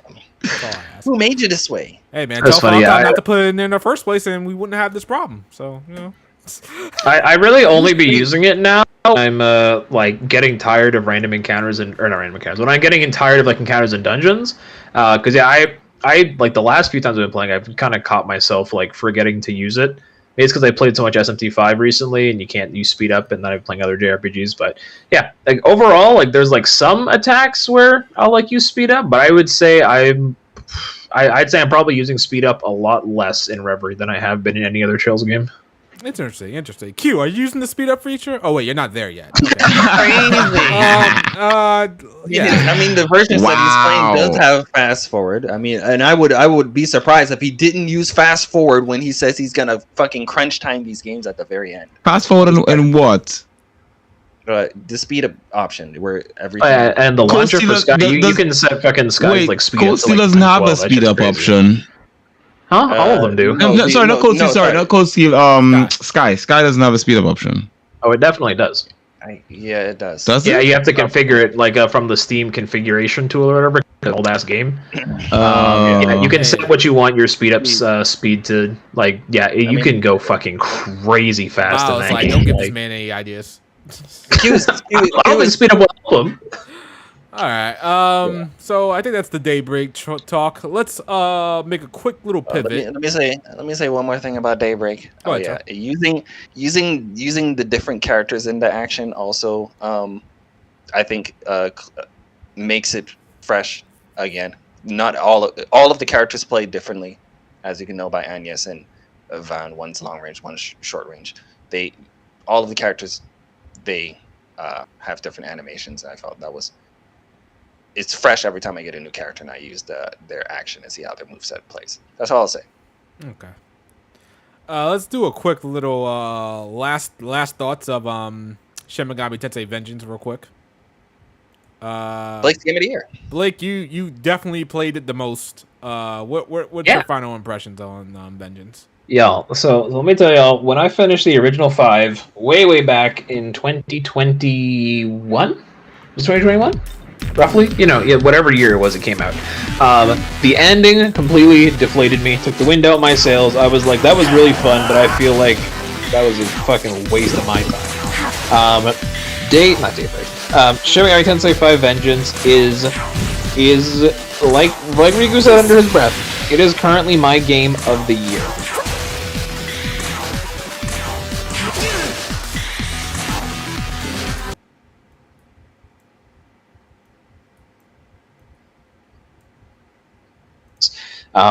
So I went ahead and got a 100% save file completed. I got literally everything that you can think of. I got all the essences, I got all the demons, I got all the dialogue options, I got literally everything.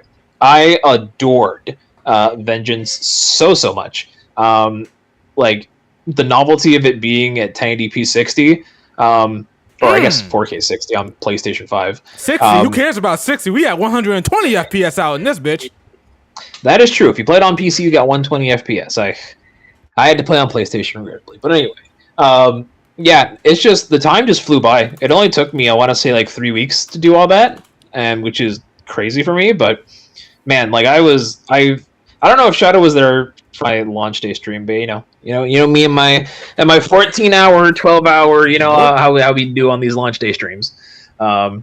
It was yeah, it's great. I love everything about it. The Kadishtu are great antagonists. The new music, bro. Every time I heard a new song, I was like, how do they keep making an already great soundtrack even better? True. Like every single new song was just so damn good. All the new plot twists, all the new characters, bro. Yoko is a great character. You love to see it. That's my queen right there. The Demi-Fiend fight, yo. I did the Demi-Fiend fight on normal. Took me fucking, it was like 35 or 48 minutes or whatever. Like that shit was, I think I was on fucking Cold Steel Nightmare mode again, bro. That shit was traumatizing. Easily one of the hardest fights I've ever done in a JRPG. But we did it. We got him. His essence completely breaks the game for you because he will repel everything, which is neat.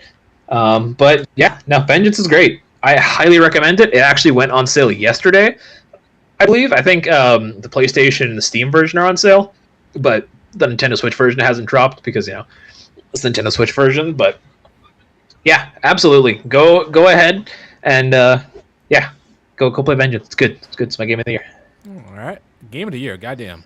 Bao, what's your last thoughts on Vengeance? Or is Bao say he was stepping away? Okay, so I guess he's not around. So I'll say real quick, Nightwolf in the chat asking how do I feel about the endings. So the 4 canon of creation endings, they're unchanged from the base game because of course that's the base game content. I think they're still terrible. But the canon of Vengeance Law ending I think was my favorite. I won't spoil why, but there's like a really good cutscene that plays out on that end. And if you guys have played Vengeance and you don't want to go back for that playthrough for that ending cutscene, that's understandable. You can watch the cutscene on YouTube. But there's a really nice cutscene, and I think it just ends on a very nice note while also being kind of bittersweet at the same time. I felt emotion playing Vengeance, which is something I really didn't feel when I played the original 5. All right. I'll say for Vengeance, I did enjoy my time with it. I will say that I felt the story did do a lot of improvements. You did get a lot of characterization for some characters like Dazai, Atsuda, whatever his name is, and others. But I feel like ultimately, at the end of the day, the game's story and characters kind of fell into the same pit hole. Especially Dazai. I don't know how they messed that up, but they still messed them up in the canon of Vengeance route. I did enjoy the characters joining you for like brief times in the story and being actual party members. That was great, but I still feel like the ending, at least the ending that I got, I only played the game once to get one ending, still felt like it ended abruptly a little bit. I feel like it wasn't that satisfying because some of the things that you built up to get there were a little bit like you needed 1 or 2 cutscenes more to explain some things. And I feel like at the end of the day, you still fell flat on your face in this department from the vanilla game. The gameplay additions are all great. No issues there. New demons. I will say the demon skills that you have, the demons are in your party that you can use are fun. Very but neat, yeah. Sometimes you just don't have those demons in your party. So it's kind of like, I barely see these new skills. There's one that you get, like, there's a combo attack between all the frosts, and I think you have to have, like, them all. But it includes, like, Pyrojack as well, so it's like, why do I have Pyrojack and Black Frost when they're, like, 40 levels apart? Yeah. Like, why do I have to have them? Yeah, you at least you just have to have them in your party. They don't have to be out in the, like, the 4 main party that you use in battle. They just have to be in your stock. But sometimes this is like especially when you're not, like, when you don't have the max stock, you need actual demons that you're going to use sometimes, and you're not going to be using those specific set of demons to get off those good Mahasui skills. So sometimes it's great, other times it's just like, for the most part, I just use Mahasui critical, and then of course the Mahasui succession one, especially towards the end of the game, was kind of like pivotal. You kind of needed that. Yeah. That succession was fucking OP as shit, dude. That was OP. I knew as soon as I got it, like, the bosses, like, the new bosses were going to be ridiculous, because you need that. You can't, especially for, like, the Canada Vengeance boss, where I think she kept recovering. Like, you had to kill her before she kept recovering. Like, that was obviously what that skill DPS check. Yep. Yeah, that was what that skill was made for, pretty much. But yeah, like, gameplay additions, all great. Graphical additions, obviously being on a PC, something that Riku knows nothing about. Amazing. Yeah, a really good game. I was really tempted to play it over again, just to, play the Godborn route. Oh my god, Satan was just a pain in my ass. He's a super boss in the game. Ridiculous. You know what's interesting about that? Because while I was struggling with Satan, I finally got the freaking I finally beat him. I go online to see how people dealt with him, and it's like a bunch of the strategies were switch the game to safety and just beat him. I'm like, what? I'm like, huh? Yeah. I mean, that's technically a strategy. It is a strategy. It's definitely a strategy. I'm not gonna say a lie. And if all you want it is for to get the limit break for the levels, fine. And then you'll come back and then you'll fight some proper, because his stats go well beyond the limit of level 99. It's just ridiculous. I get it, but it's just like, it was just funny how some strategies was just like turn the game to safety. I was like, oh. Okay, that's funny. Hey man, if you want to just cheese the demi feed, you can put it down to safety, and just what is it? Succession, Magatsuya Succession, and just hit him with your strongest attack, and he'll fucking croak. Yeah, and I was just like, okay, like I get that if you do that, I hope people would go back and fight him seriously, without putting it on safety. Hey, but it's a strategy to unlock a feature. Even in something like Xenoblade, if you put the difficulty down to like easy, like the super bosses will still give you a challenge. But when you're playing, I guess safety was quite literally just reviewer mode. Like, fights don't even do anything. The AI doesn't move. You just punch them and they die. Yeah, that's what it is. It's the same thing in the new version of Nocturne. Except I think the new version of Nocturne also like doubles your experience as well, I think. Jesus. It's interesting that they have that style stuff, but like I think we have been starting to notice that, people that play games normally, we're kind of like, I shouldn't hear how to say this, but we're kind of a different breed than the people that are playing casually.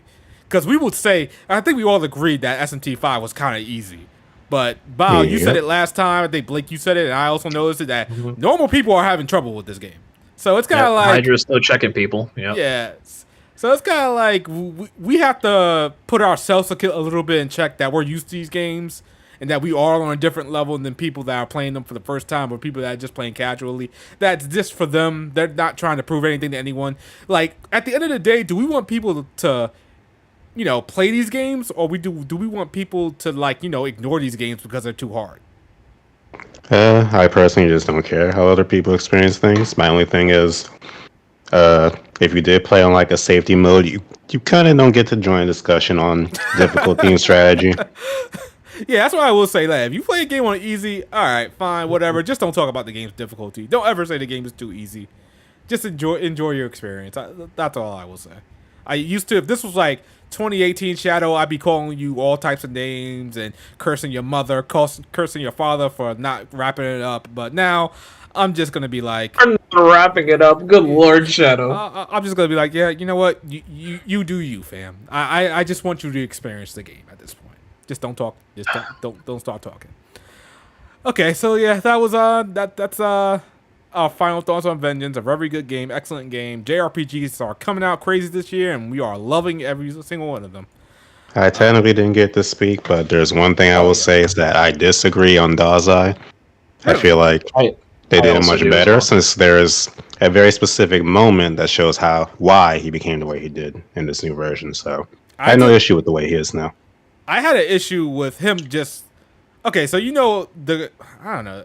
Can we go into spoilers? I mean, like the game. Riku still wants to play the game. All right, for Falcom's I mean Falcom's finest. Whoa. Okay. I don't care about spoilers for SMT. Okay, I'll still try to be nice about it. So like after the Kadishu did their big introduction, tune out for 5 minutes. Yeah. So after Kadishu did their whole little thing and they summoned their little god of destruction, they summoned their Griffith basically. Dazai comes in and he's just like, he's already changed. He's already had this huge change. Yeah, but you see the scene. Did you forget the Mastema stuff? Yeah. Yeah, but Mastema does that. No, thing. we're still missing something before that hand. We're still missing something before that. I don't think what are we because first of all, it doesn't even make any sense that Mastema that Mastema, the same guy that turned him into salt. I guess I'm getting into it. All of a sudden, he's like, "Oh yeah, I trust you. What you're saying is correct. I'll take your power." He's a manipulator. Remember? That's literally his character. Mastema? In every SMT. Yeah. Okay, yeah, that makes sense. But Dazai shouldn't be so close to trust him like this. He trusts angels, remember? Because Dazai he was with Abdiel, and he just turned him into salt.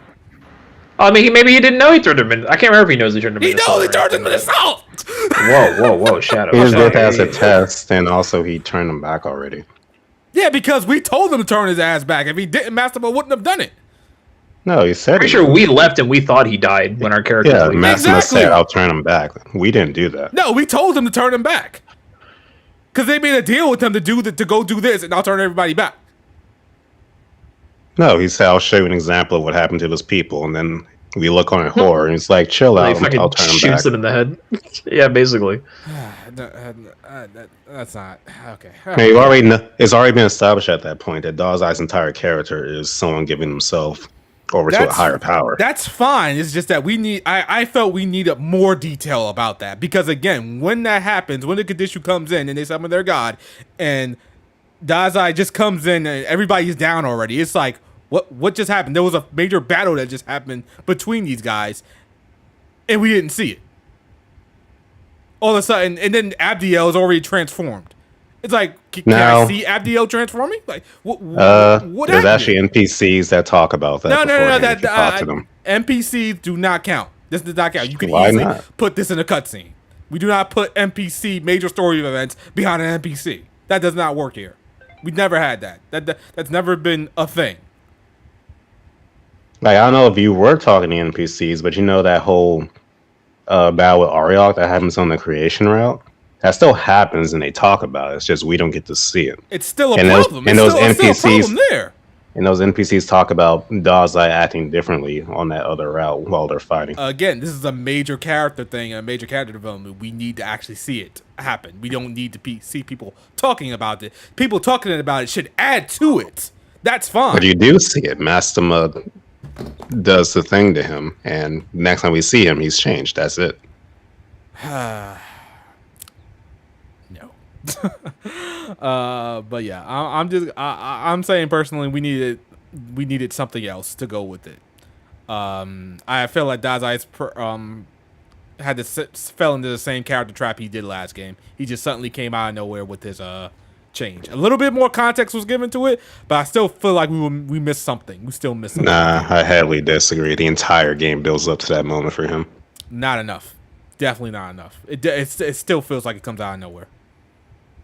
I gotta disagree as well. But I talked to several people and they agreed that while we did add more throughout the game, There's still something missing for him to actually make that change. I never have a problem with this when a character does this in any other game.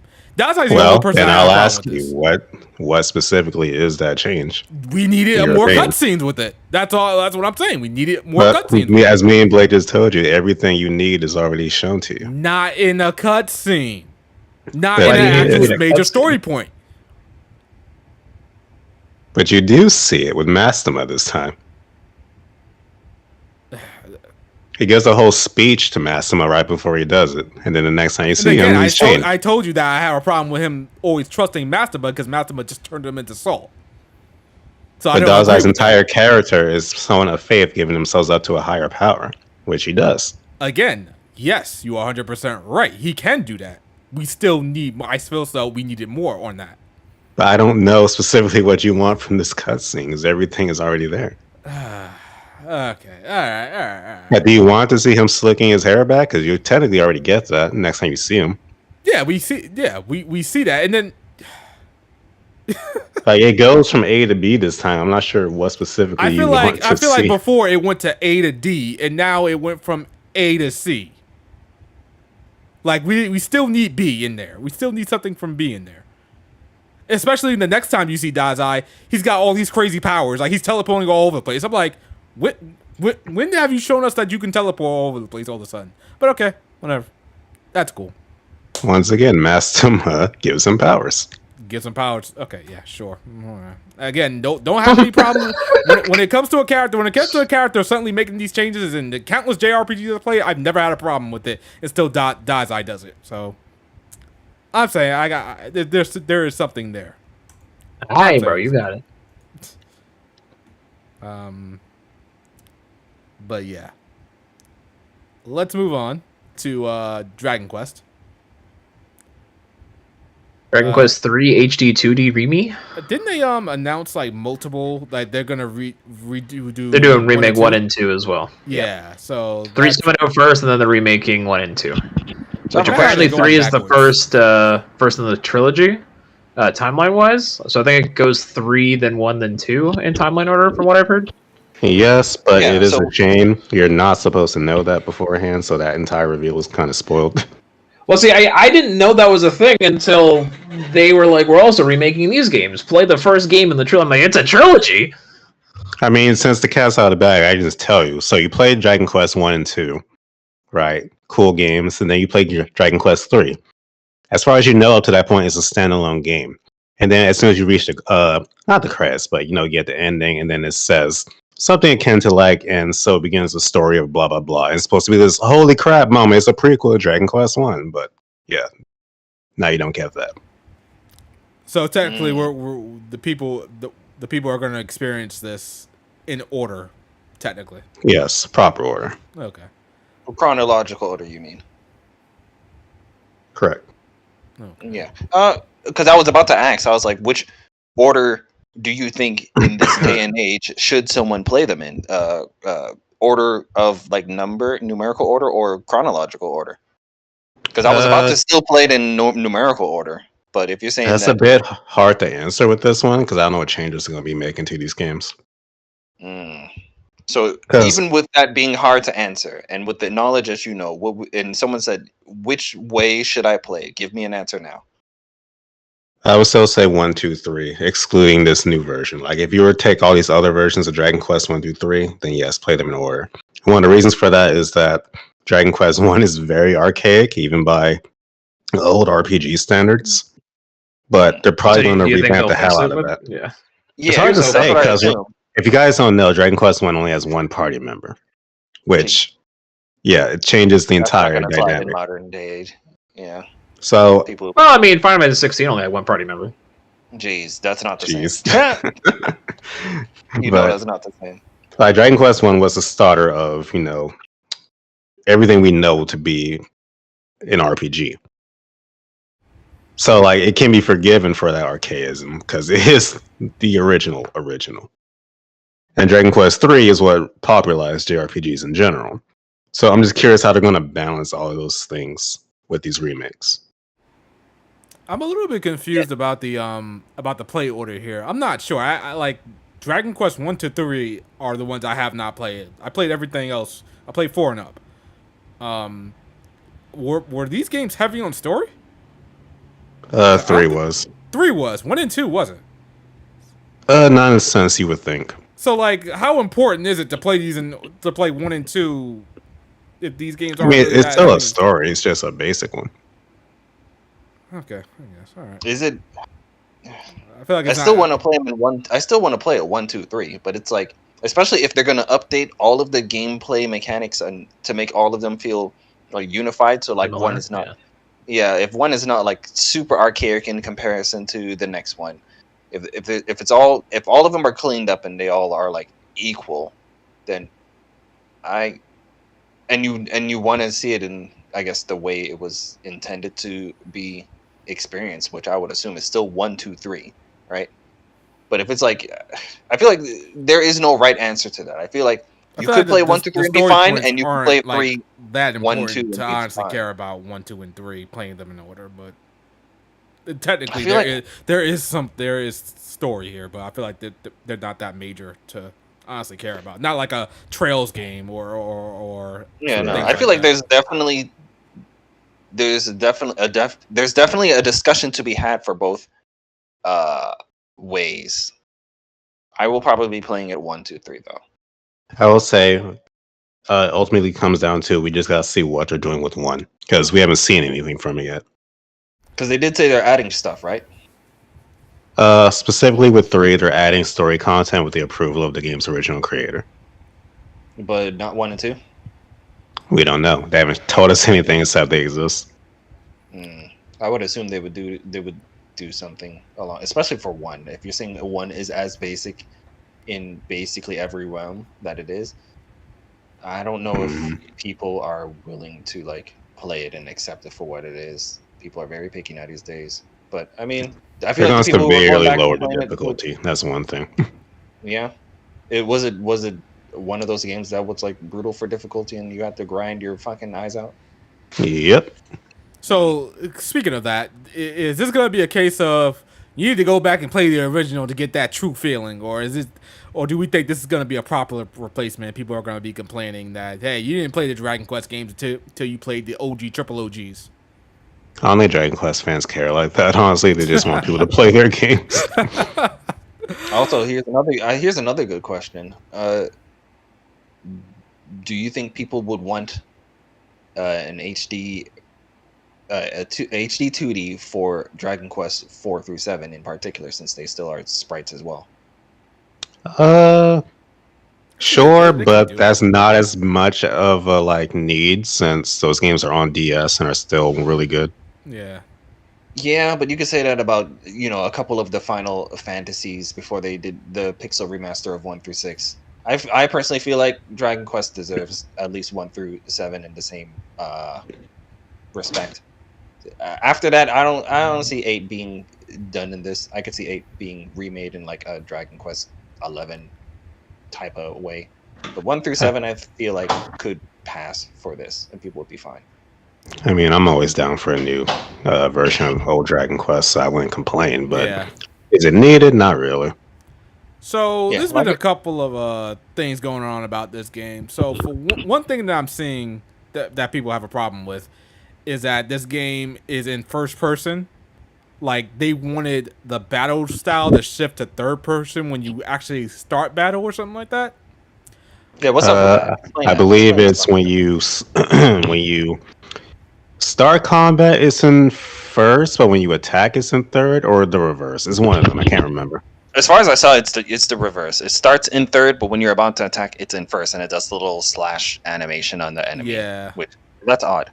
Which is interesting because the original Dragon Quest games are all like in first person, but I will admit I would have rather it be the other way around, or just be in third person completely, honestly. But I mean, I'm fine with both. We're trying to harken back to what made these games classics and nostalgia and whatnot. I get that. I think that's a compromising thing where, classic first person, but modern third person. Everyone gets satisfied. Yeah, that's probably what it was. I would rather I had gone full third person with it. But hey, it's Dragon Quest. That's how Dragon Quest presents its battle system. The other thing I'm seeing is that, Square Enix, what's that thing again called again? The ethics department came in on something, or Sweet Baby Inc. came in on something, and said that... you're talking about ugly people? Yeah. And they're saying that, the male and female have been changed to type A and type B or something like that? Jeez, oh my gosh. To me, it's the literal epitome of a non-issue. If they're still there, I don't see why you would even care.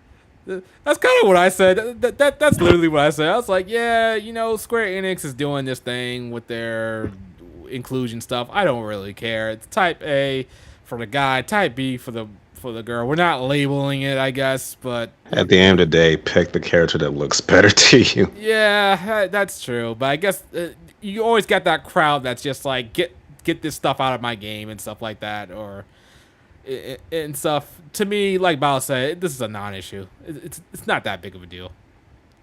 I don't know why people get upset over this stuff. There are much bigger things to get upset about, literally and figuratively, like Tifa's boobs that you can get upset about. That I can get behind, but this is just why. What does he mean by that? Yeah, it's a mystery, Blake. It's a goddamn mystery. All right, bro, you got it. But yeah, it sucks, but it is what it is. So this is a day one pickup for mostly everybody here. Dragon Quest 3 at least coming out in November. I will wait for 1 and 2 to come out, but yeah, I will be playing 1 and 2 day one and going straight into 3. That's the plan, but you know how that shit goes. Okay, Bao? Day one for me. Blakey boy? Yeah, I have never played Dragon Quest game, or rather, I never finished Dragon Quest game. I got I never got out of the demo of 11. Really? Wow. I liked what I played, but maybe I'll go back to it one day. But the main thing that turned me from 11 is just how people say it's huge, and then the post game is even bigger and kind of like not mandatory, but like you should do it if you're going to commit to 11. So I know 3 I think is like falls into that classic Final Fantasy where I'm sure it can be completed within like 20 to 30 hours. And then I imagine, because I think Dragon Quest 1 was only like 10 hours. I think my brother played through it in like 2 sittings. So yeah, I'm always down for shorter JRPGs. Like Live Alive is probably like, I'd say it's in my top 5 JRPGs of all time. I love Live. And that was only like 25 hours. So I am super down with a shorter, more self-contained JRPG experience. I don't need to spend another. He hasn't another played 80 Chrono hours. Trigger yet. Insane. It's because it's not on any platform that I own, Bao. What?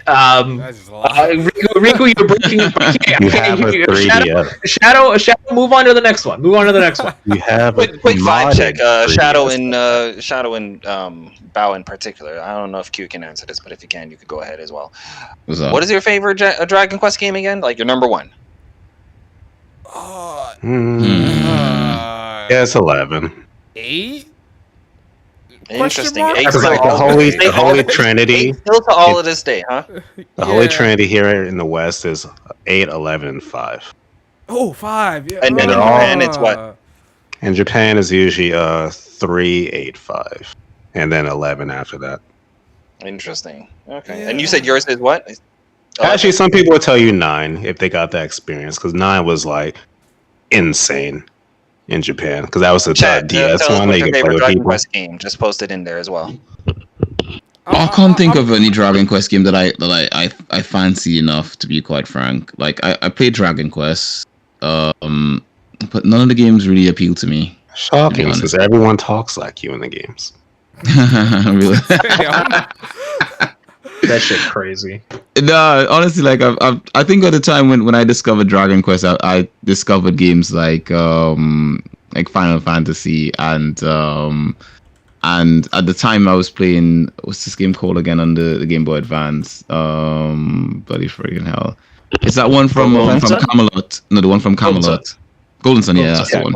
So, when I had the choice of Golden Sun, Final Fantasy VII, and playing Dragon Quest, I chose those. So I did play Dragon Quest, just it never stuck. I think now, as an adult and being a big fan of Dragon Ball, I think now I think I'd probably appreciate them more, because I've been actually I've been thinking about picking up 11, especially during that last Steam sale. I was considering picking up for the Steam Deck, but yeah, I just didn't. But maybe I will. Who knows?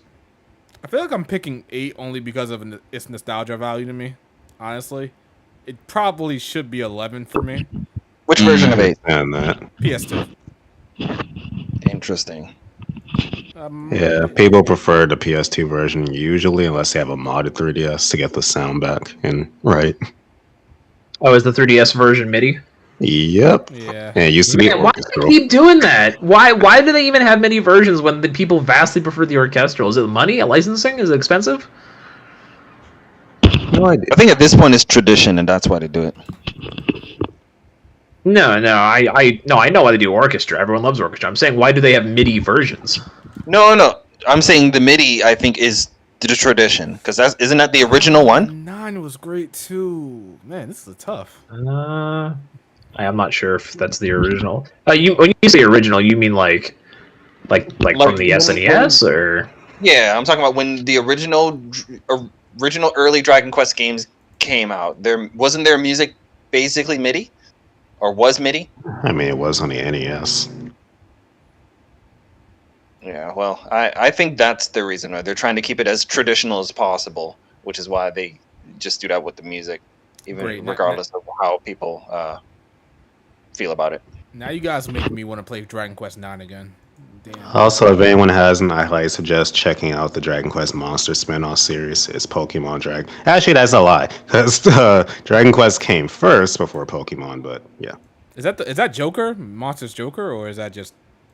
In general, there's other games, but yeah, the Joker series is what people here in the West usually know. Right. Isn't Dragon Quest Monsters as well like a sequel to another Dragon Quest game, like how Dragon Quest Builders was the bad timeline of one of the games? That's just that new Switch game. All the others are standalone. Are they? Okay. Yeah, something Dark Prince. I can't remember what it's called. Yeah, it's the prequel to 4. Okay. Alrighty. That's Dragon Quest. It'll be out. Everybody will buy it. They'll love it. They'll reminisce on Dragon Quest. So, but question: What do we think? What do we think? Dragon Quest 12 is at? What do we think is going on with that game? Do we think it's coming out? I don't soon, know, but I'm worried. I think they did confirm it's still in development, which is good. We just haven't seen anything from it. I think the last time we heard it, like they're having a hard time deciding what they want to do with the battle system. I believe. And if it was any other normal Dragon Quest, I'd be like, fine, whatever, it comes when it comes. But they talked about shaking this formula up so much that I'm getting a bit antsy of what this game is going to look like. Oh, what's it going to actually look like? Or like, what do you mean? Like, it's not going to look like... Well, they said it's going to be a darker Dragon Quest. Oh, yeah, that's right. They did say that. All right. And also now that Toriyama's gone, I believe another person integral to the Dragon Quest team left as well. So, yeah. Interesting. It's going to be rough. Okay. Oh, yeah, we'll see what happens on there. I predicted to release probably in 2026. It's going to be a minute. Let's move on to... I don't think anybody's played this game here. Maybe people in the chat, maybe you guys... Zenless Zone Zero? Downloaded it for free, yeah. Let's talk about Zenless Zone Zero. I've been playing it all day. Dude, I'm a huge Nicole fan. I will be right back. I have nothing to say about this. Are you serious, Blake? You lying. Of course, yeah. Hold on, I have to check YouTube to see how it plays. I mean, yeah. Oh my god. Nicole. Yeah, Zenless Zone Zero. What y'all know about Nicole? So this totally seems like your kind of game, Blake, though. Like, I could see you playing this. Why do you always associate me with ass? Like, no, it's not. It has nothing to do with ass. It has nothing to do with ass. You play a lot of multiplayer games as well as JRPGs, so I could see you playing something like this. Oh, it's multiplayer? Isn't it? I mean, yeah, I knew that. No, it's not multiplayer. Q's trying to get me. Oh, that's crazy. Like, I knew that. Wrong information is wild. I don't know what you're referring to. But I could swear that it's a multiplayer game. It seems like one of those, like looter shooter kind of thing with waifus, isn't it? Looter shooter, get the booter. I don't know what the frack this game is about, isn't it? Isn't it Genshin? Yeah, it's something similar to Genshin. Like it's an action-based game. It's not open world like Genshin. Since we entered the hollow, it's like it's more like you go by area to area and you fight things for the most part. Is everything but isn't Genshin multiplayer though? No. Genshin is not multiplayer? Genshin is, yes. No, Genshin is multiplayer. It's Genshin's like an online. It works weird, but yes, it's multiplayer. What do you mean multiplayer? Like people can actually join your? Yeah, it's co-op. Oh, Yeah, it's co-op. I thought at Genshin's launch they were kind of promoting it like an MMO. Like you get on the server with your friends and you go do quests. That's kind of what They were advertising. No, Blake is right. They were advertising that way, even though that's not what it was. But it was a co-op anime action RPG. But yeah, what's the middle one? The turn-based one that was inspired by Honkai Star Rail. That's their Honkai Star Rail. Yeah, these Hoyoverse games they pooping out every time I blink now. So. Yeah, I feel like Hoyoverse is just trying to get like their whole thing in so they can like make all the money and like support other games with this game's money and shit like that. It's so weird how many times they're coming out with games and they're being successful, which is weird. I just hate their art style. I just can't get past it. It looks so bad. That's crazy. They look like NFTs. Hold on. Are you saying when you say art style, are you talking also about the designs behind the art style, or just the art style itself? Like I don't like any character design. Pretty much from Honkai, Genshin, this new game. You don't like Nicole? You don't like Mono? Like they look like cheap gacha cash grab characters to me. Interesting. I don't blame you on that. I guess I could see where that comes from. I can see where that comes from, but I don't necessarily think that's bad. You could say generic, but I don't think it's bad. Because you can show me a character out of context, and I'll be like, "Oh, it looks like a Genshin character," and it usually is a Genshin character. Yeah, I can see that. Yeah, I could see that. Wouldn't you say though that makes it distinct? If you could say that looks like a Genshin character. I mean, or it can be distinct. So can poop. It's funny that's crazy. See, like I said, once again, I don't necessarily think they look bad. I just think they look generic. But I like how they look. I like how they look as well. That for me is kind of like how I feel towards like Spike Chunsoft characters like Danganronpa. Like they all kind of blend together. Got Chiaki. Chiaki's the best one. Spike Chun. You talking about Danganronpa characters? They look. Like they all have like the void of soul like looking design. Yeah, I'm not a fan of Danganronpa art style. So yeah, this is another Hoyoverse game. Me personally, I didn't play the full version that came out. I played the closed beta. I thought it was whatever. It's a fine game. The presentation is actually pretty good. Like when there's an actual cutscene, it actually looks really good. Very, very animated. Like some of the best animation I've seen in almost this genre, maybe gaming almost sometimes. But these cutscenes are really short, so it's not like they're amazingly they're long. The battle system is pretty simple. I would say if there was I don't really care that much for action-based systems, especially free-to-play action-based systems, but there was one I was going to play. It's probably going to be this one. This one's pretty simple, to the point. Attack, dodge, switching. Of course, use a character who's strong against whatever enemy's element, weapon, whatever. But it is smooth, and it is nice to look at. It's very action. It's of course action-based, but it's like cinematic, where it has a slow moments where something awesome happens. It all flows pretty well. It's a gacha game at the end of the day. Again, this stems from do you actually play gacha games, or do you not play gacha games? Me, I do play them, but action-based ones I have a hard time getting into. Even turn-based ones like Honkai, I have a hard time getting into. And plus, I can only fit 2 at max gacha games into my life, and one is probably on its way out soon. But I don't think I'll be getting into this one. But it's crazy how these Hoyoverse games pop off, and people like them. They have enough promotion behind them. I thought when the closed beta was around that this game wouldn't see that much traction, and maybe we're still in the early goings of this game. But I thought that this game wouldn't be that big of a deal, even when it released. But apparently, it might have some legs, in which you might have the 4th game in Hoyo's universe, which you have Honkai Impact 3rd, Genshin Impact, Star Rail in this game so far. I think maybe there's another one. I'm not sure, but yeah, surprisingly, See, even you can't keep up. They all blend together. Yeah, I'm not gonna lie. Didn't these guys make something impact?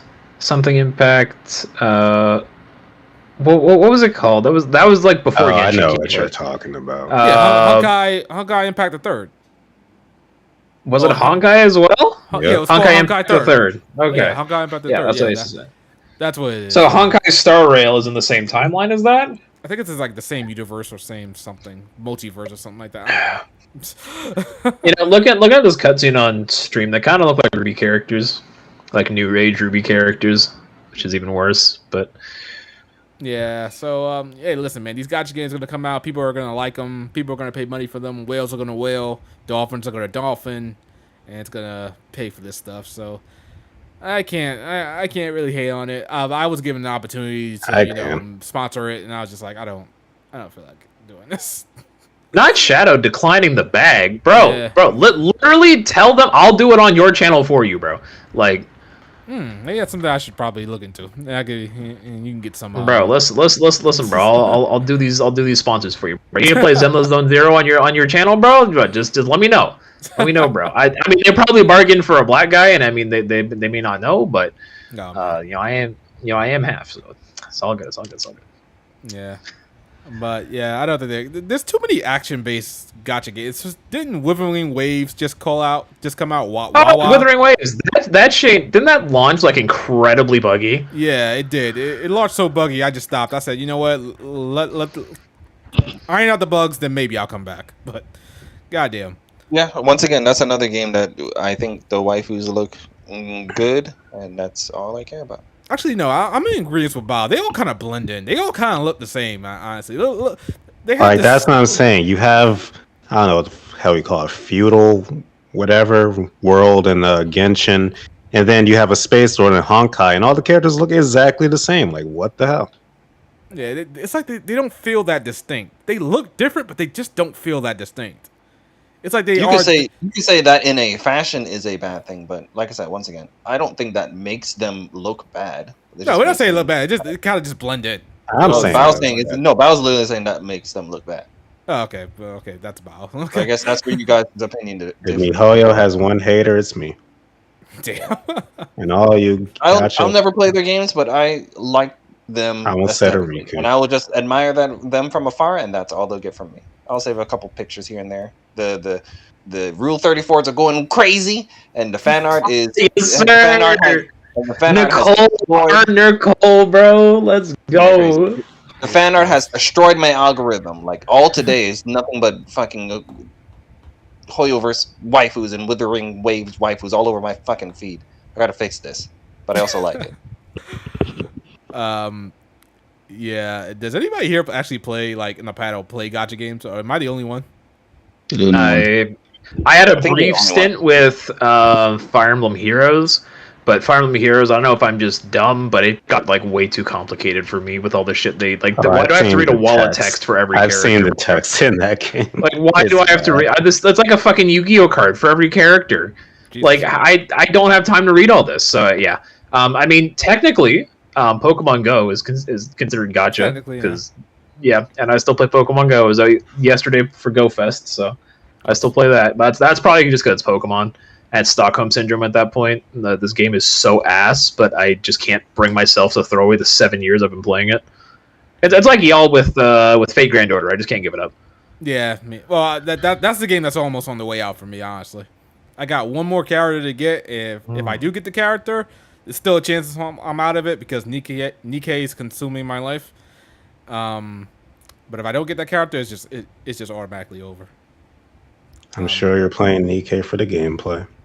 I'll say if I didn't like the gameplay, I would be playing Nikkei. I would not be playing it. But I'm sure the massive boobs help. Oh yeah, they absolutely help. Like damn, like holy shit, like God, I love Nikkei. But I also think it's actually one of the most like production value wise is actually pretty good. Like presentation wise, it's amazing. Like it's really top tier almost. It's a AAA all gacha style game. And no substance, baby. Let's go. I don't know about those substances, but yeah, I can see where you come from there. Yeah. All right, so that's Zenless Zone Zero. Not a lot of people played it. It's a new MiHoYo hotness, and who knows if it's gonna be around. So too many. So hold up. With Bao saying that the first one was like feudal Japan, the second one was sci-fi, and this one is like cyberpunk. What's the next one gonna be? Well, what's the next genre? Like what? Like medieval, like hardcore medieval, I guess. Steampunk. I guess like Western medieval. Yeah, steampunk maybe. I don't know. We'll see when it comes out, and we'll be back here talking about the next one, whatever the fuck name they come up with, because the names are getting crazier and crazier, aren't they? Yeah, Zenless Zone Zero is definitely not something I was expecting. But I will give that game. I forgot what it's called, Project Q or something like that. Project something. It's the Q's got a game. What the fuck? Of course I do. It's a game that's like it like people are swinging around like the Spider-Man 2, like Spider-Man. Oh, I know what you're talking about. Yeah, I will give that game a fair shot because that game actually looks pretty good. But again, it's going to be another Gacha game. So and the character designs has got to be there too, in order for me to stick around.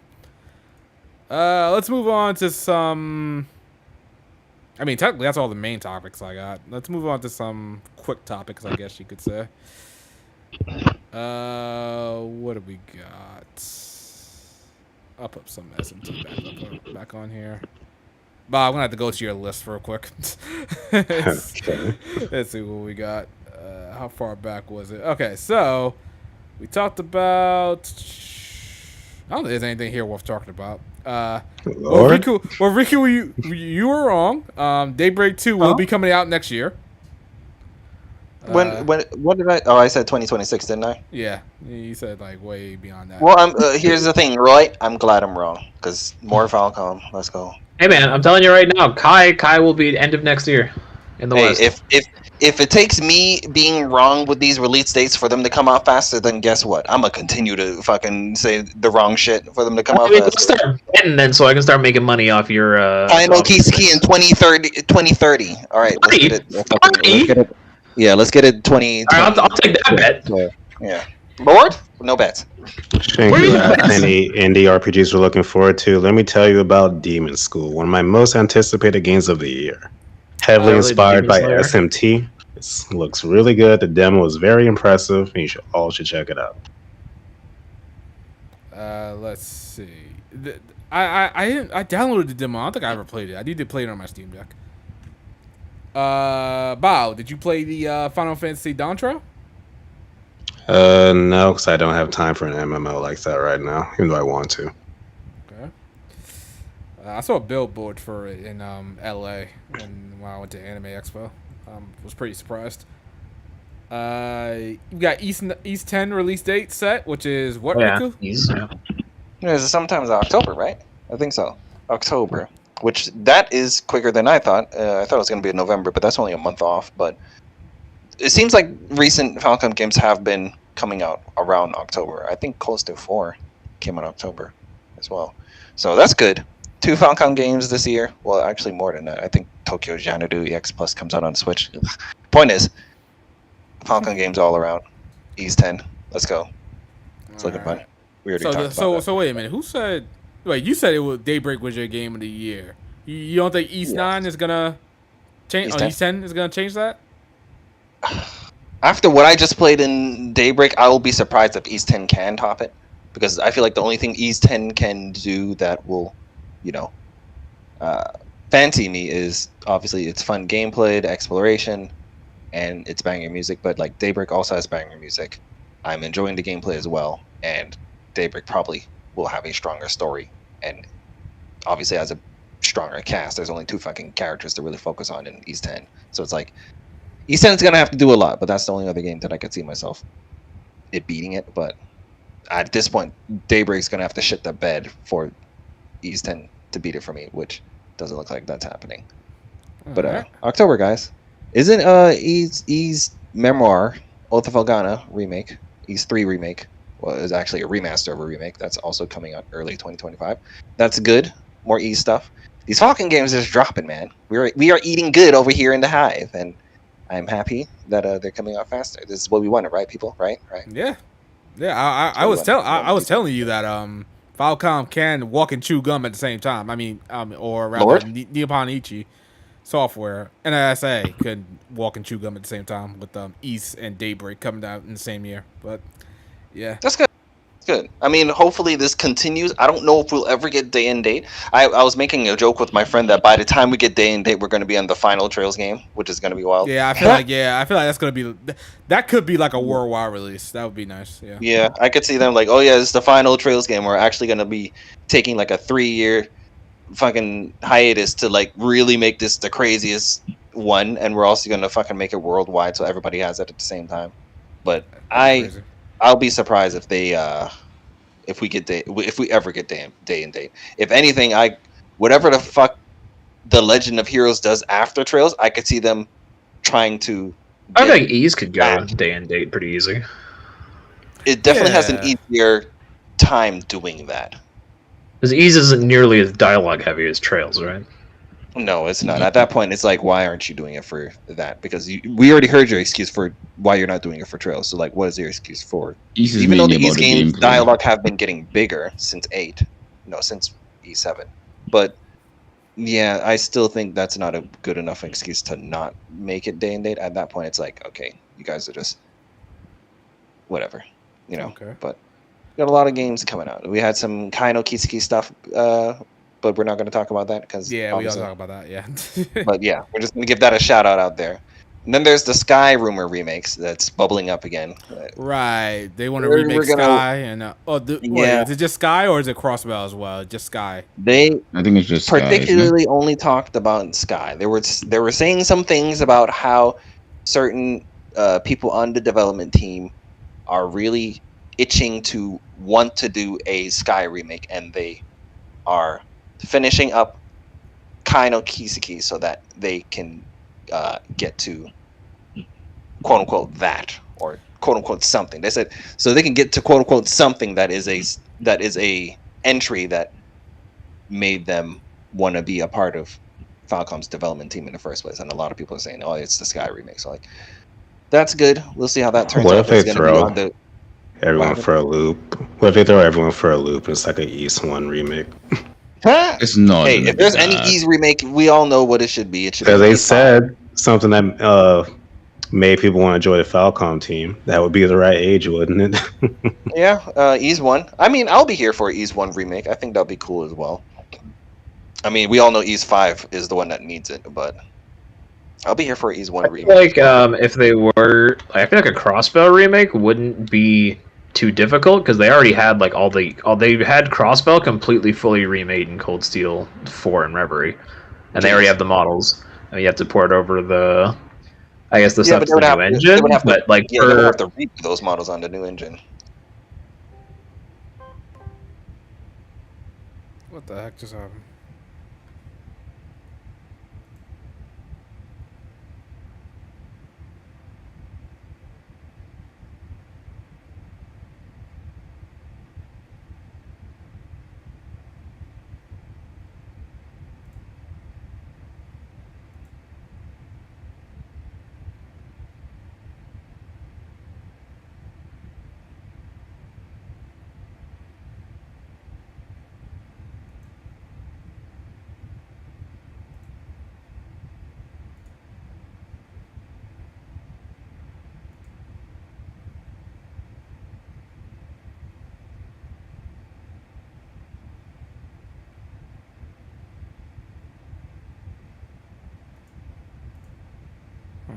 That's weird. That's just sucky, but the freak just happened. Anyway, but yeah, Daybreak 2 is early 2025. That's great. I can't wait for it. Hold on, guys. I'm having some problems here.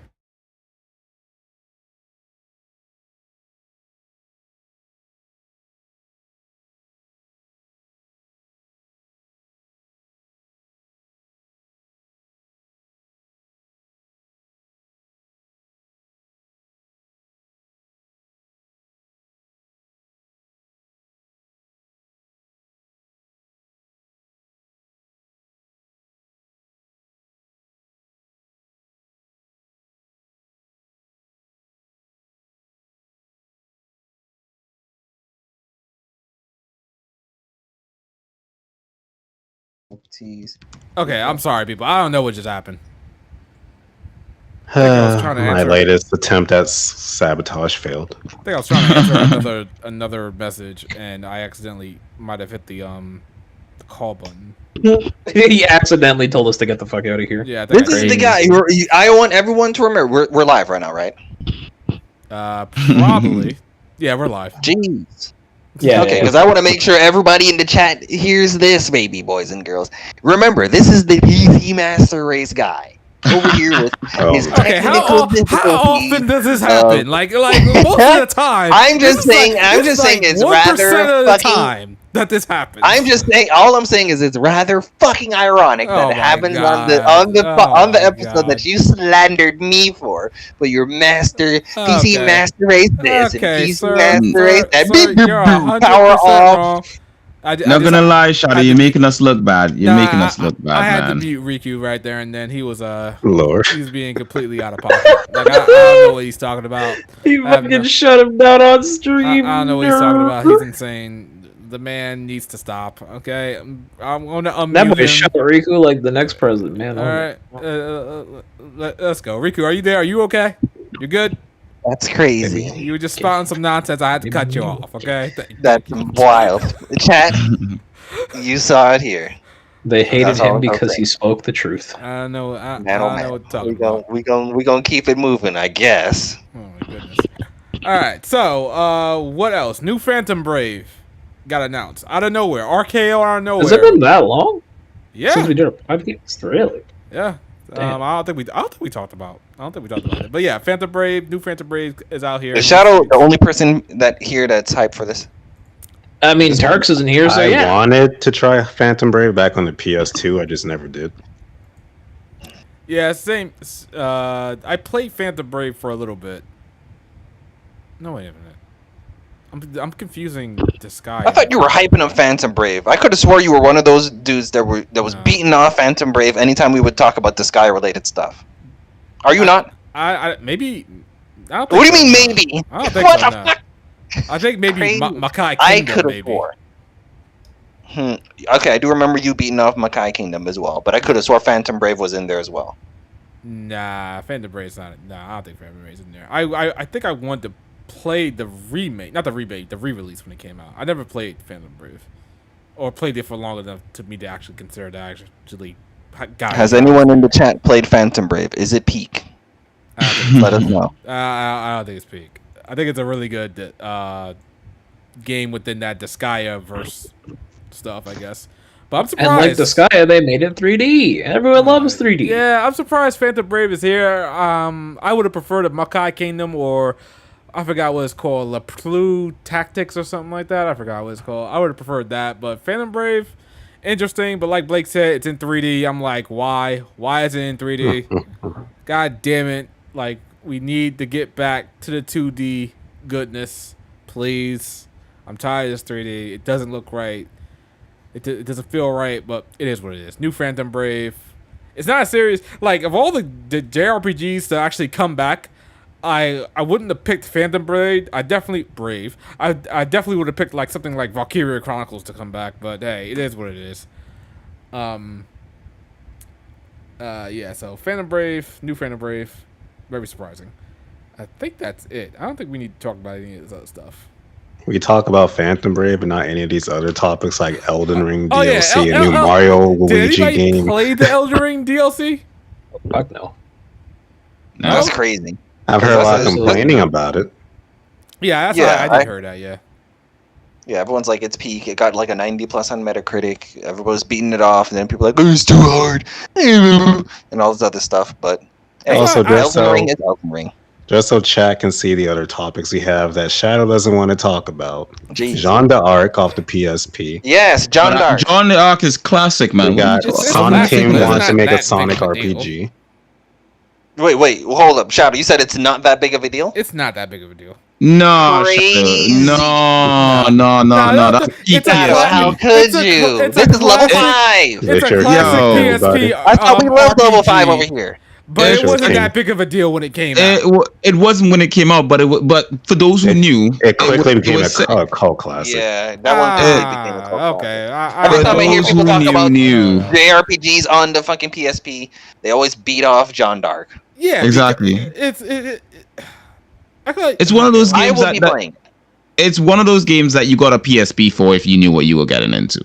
You know, it was one good. Of those games I sailed the high seas for and played it that way. But wow, Shadow. Wait, so Shadow, you have played it, and you're saying that this game is overhyped. It's not worth it. I'm saying it's a good game, but it's not that great. Okay, so people are saying that this is a 10 out of 10 JRPG or a 9 out of 10 JRPG. What is this? What is this? Is this a 7 or an 8? An 8 out of 10?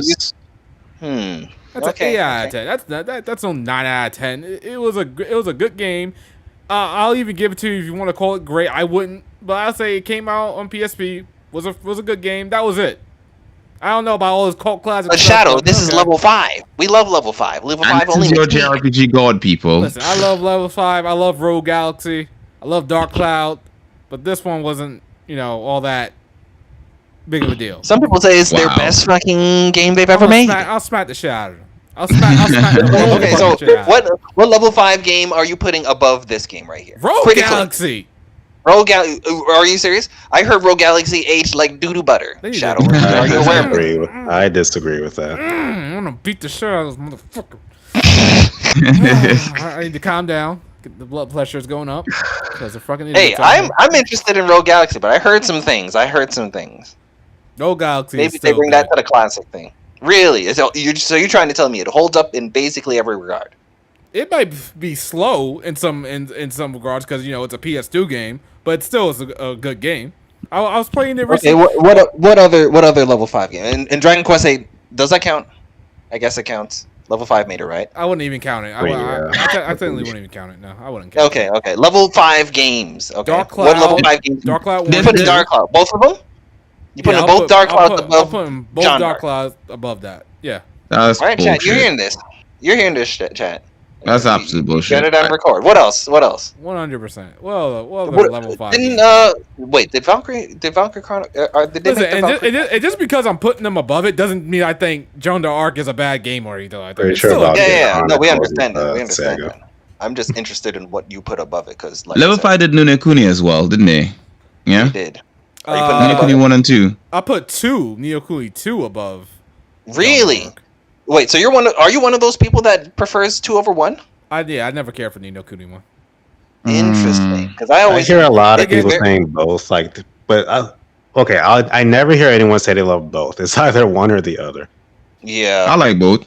Yeah, I'm not saying Ni no Kuni 1 is bad. That one, I would just say it wasn't for me. I think 2 is better, but I like both 1 and 2 at the same time. But 2 is better. Yeah, I like 2. But I don't think this game Joan d'Arc was this amazing, unbelievable game that came out on PSP. It was one of the first PSP RPGs. It was a good one. That was it. That was the end of it. I don't remember it becoming this cult classic amazing game. But I'll be frank. Level 5 has bangers outside of, like that being said, I think Joan d'Arc is easily in there.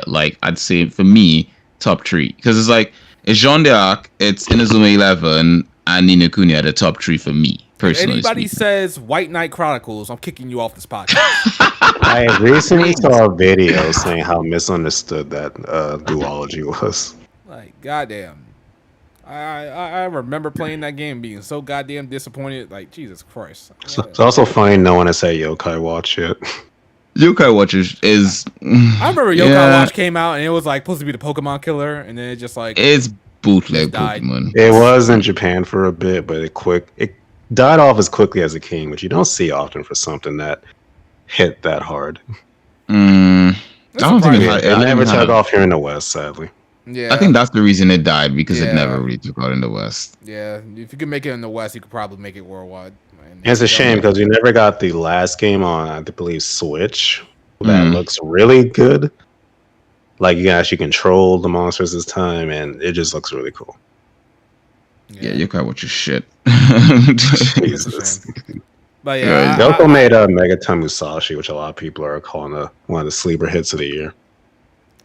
Oh yeah, I really wanted to play that. I really want to dive into that game. Like I want to find some time later today and play later this year and play that game. That game is really. I played it for like an hour or two, and I was really impressed with it. That came out this year. Talking about? Yeah, it came out this year. It's a mecha game, I believe. Is it Wired? Megaton Musashi Wired? Is that the one? Yeah. Yeah. Okay. Yeah, so I'm seeing my friend G-Shot play. I was like, there's a lot more to this game than I thought there was in terms of like systems and stuff. Yeah, the battle system was getting really detailed, and then like, but the presentation, the style, the art style just looks really good. Like there's a whole voice. I think it's in Japanese, but it's a voice story and everything. Like they put a lot of work into that game for something that pretty much flew under the radar. Pretty much, yeah. Unfortunately, just like Relayer. I mean, what? Anyway. I think Steam is the perfect place for something. I think Steam is the perfect place for something like that, though, because of the fact that like it's such a big marketplace, and the developers don't have to put a lot to just get your game on Steam. You don't have to worry about packaging and all that kind of shit. So they'll make back their money somehow. Price, though. Anyway, they'll charge you full price, but everyone knows you buy during Steam sales. That's the only logical thing, unless of course you're an idiot or something. But you just buy during sales, so it's all good. All right. So Journal Arc coming to what? PS5? Not Steam. Is it? Yes, it is PS5? it's one of those because I think PlayStation is the one that published this games, which is why this is. Yeah, but they published the old one. It shouldn't matter now, isn't it? They're remaking it. No, this isn't a remake. This is one of those PlayStation classic, quote unquote, remasters. Oh, okay. It's got rewind and save states. Yeah, so it's got the rewind. It's got the save states. It's probably gonna launch with trophies. It's a part of that deal, which is like I said, PlayStation published this when it originally released. So that's probably why this is coming out. People are happy because apparently this is the first time it's off of the PSP, so that's good for them. But it's obviously the bad news is like PlayStation's like, no, this is our shit, so it ain't coming to anything else outside. So if you're not willing to, we're also not sure if this is going to be have the ability to be bought separately. So obviously, if that's not the case, then you're gonna have to subscribe to PlayStation Plus Premium, the highest tier, to even play it. So this isn't that weird to me because I always thought of it as a PlayStation game. Yeah, but obviously, now these days, people expect everything everywhere.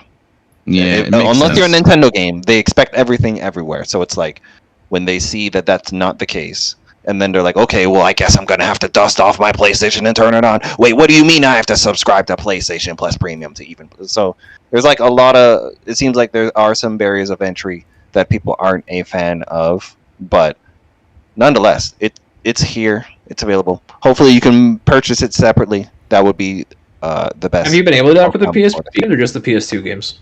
I think there's a couple. It of PSP depends. Games.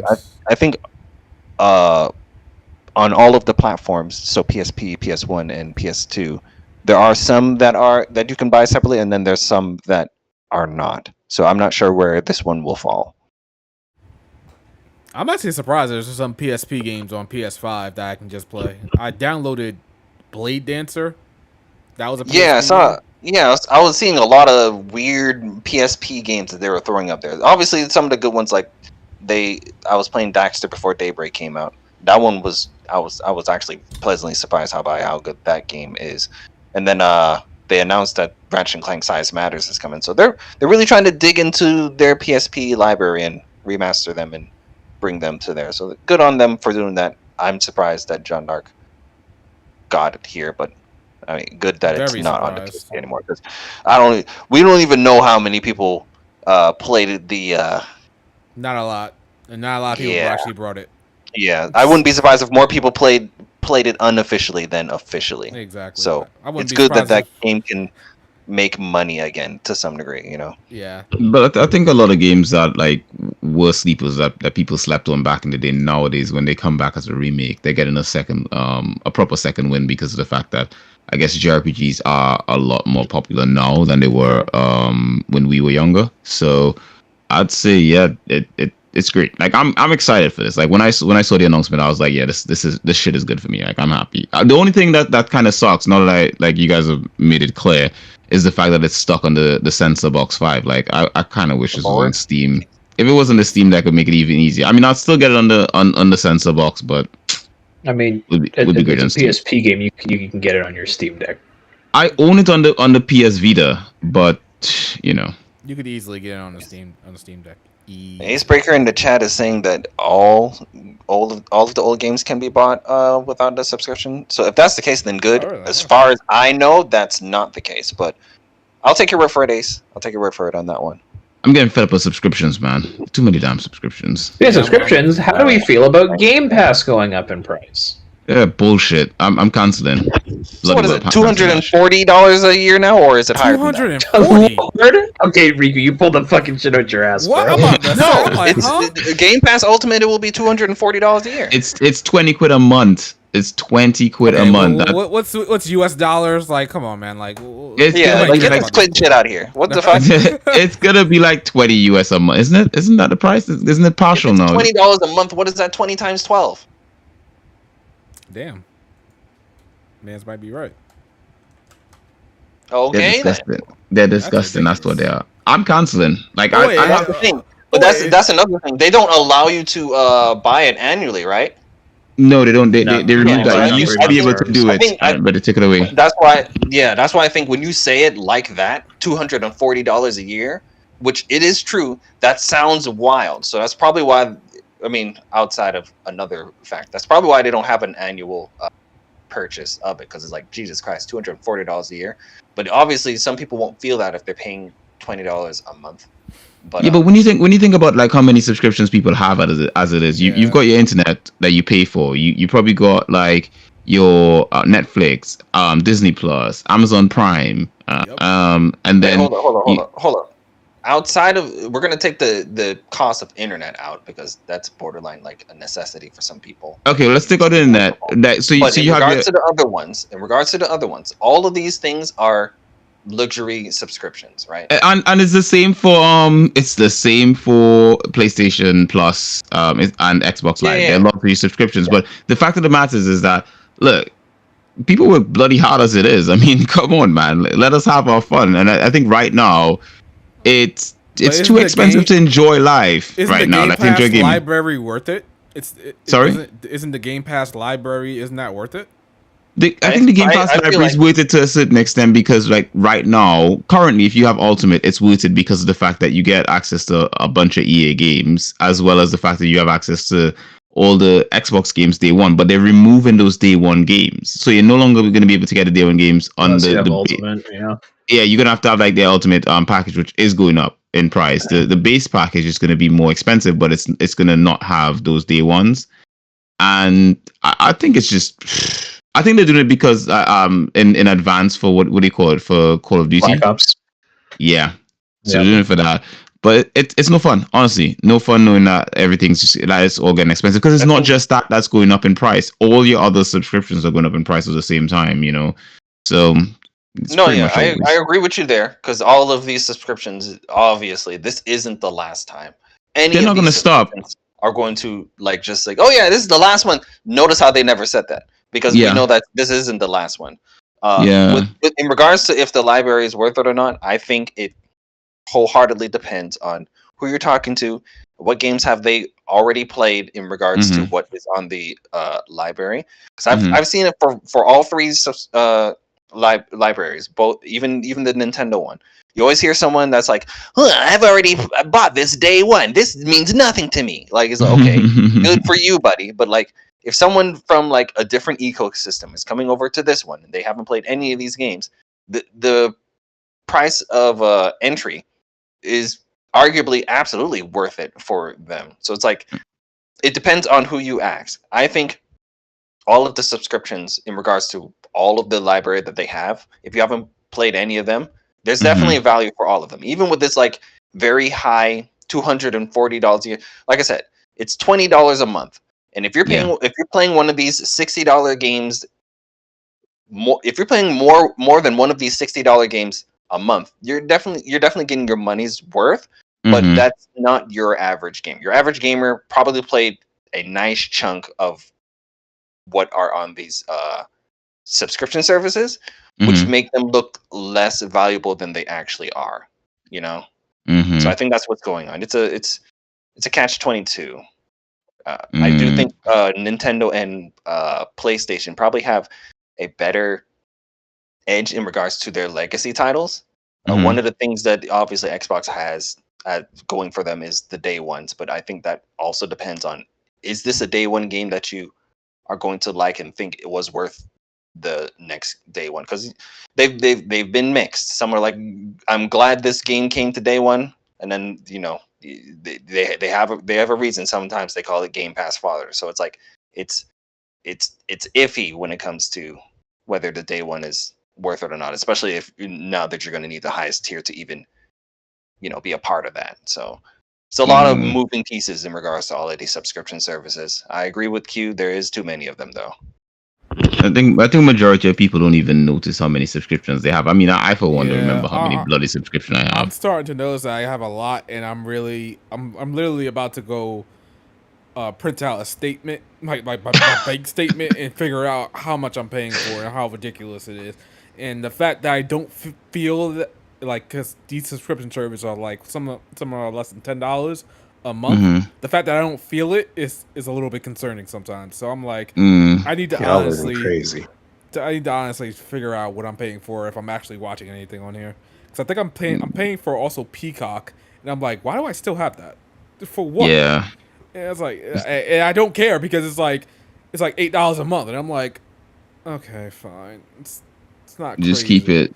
Just hold on to it. But that's the trap that they're looking to get somebody like me in, to just keep it, just so I can give them money constantly a month. But I'm about to start canceling some stuff. So, what was that new service that's been sponsoring YouTubers that tells you Rocket what Money? Rocket Money, yeah. One other subscription. I feel like you need to contact them, get yourself a sponsor, so you don't have to pay for it, and then get them to sort out your shit. Because I ain't never heard no one pay for Peacock in the year 2024. Wow. But no, I think I'm paying for Peacock. I think for WWE, events. That's probably why I'm paying for Peacock. I just barely watch them nowadays since WrestleMania. Is which I'm thinking I don't need it. But I think SummerSlam is coming up, so I might still keep it for that. Don't worry, Shadow. I got you. I think and the problem is I was thinking about subscribing to Paramount Plus for something. I almost got that. Yeah. Was it for Sonic? Was it for the Knuckles TV show? Maybe it might have been that. But then I realized I could sell the high seas for that, so that's not a big deal. But yeah. Okay, so that's Xbox. Any last things before we get up out of here? I'm ready to go to bed. Please, are you scared of me? I ain't gonna lie, I'm kind of ready for that too. I gotta get something to eat. I'm hungry out here in these streets. All right, guys, let's get to these outros. Go ahead, Q. Oh, I go first. Let me clear my throat and all that kind of goodness. Thank you very much, everyone who came by to this podcast. Of course, I am here, your husband of dreams. And I know we're all rooting for me to win this bet against Bao, all that kind of good stuff. Nintendo? Look, shush. I'm speaking here, proper gentlemanly fellow here. But as always, we're here for them waifus. See you guys in the next one. Peace. See, I can do it nicely. It's all good. I'm tired. That's what it is. Bloody tired. When you guys said Wazi was gonna resonate with a certain somebody. Whoa. Hey, hold on. Remember what happened the last time? Someone said something about something, and someone came in here, and someone was very angry at something. So let's just keep it moving. Oh my goodness! All right, go ahead, Blake. That has been that time. My apologies. Thank you as always, everyone, for coming out. It has been fun. I am super tired, bro. Y'all, for those who didn't know, I got promoted at my job, so I am now a manager at a GameStop. So your boy has been promoted. So now I get paid more. I get to work full time, and I get to deal with customers' bullshit a whole lot more. So yeah, I've never held a full time 40 hours. Let's go. Yeah, I've never held a full-time job for longer than 10 months, but I've been with GameStop for 7 years, so I don't imagine that I will be stepping down from this anytime soon. Which leads me to why I'm yawning and tired. So, Riku, go fuck yourself. Thanks to everyone for coming out. I'll be streaming Reverie casually off and on throughout the week, more than likely. But when Daybreak comes around, I think I'm going to try to commit more to streaming all of that. So yeah, if that interests you, go ahead and follow me over on Twitch at WestTownHD, and hopefully I'll have made enough progress in the game to where you'll want to watch me go through it as well. All right, Riku.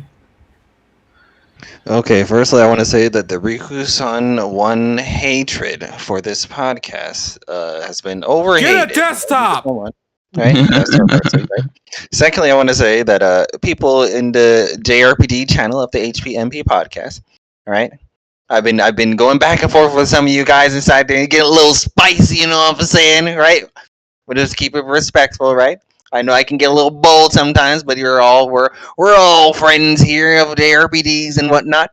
And I hope everybody has a very nice day. That's all I'll say. Aww. All right, Bao.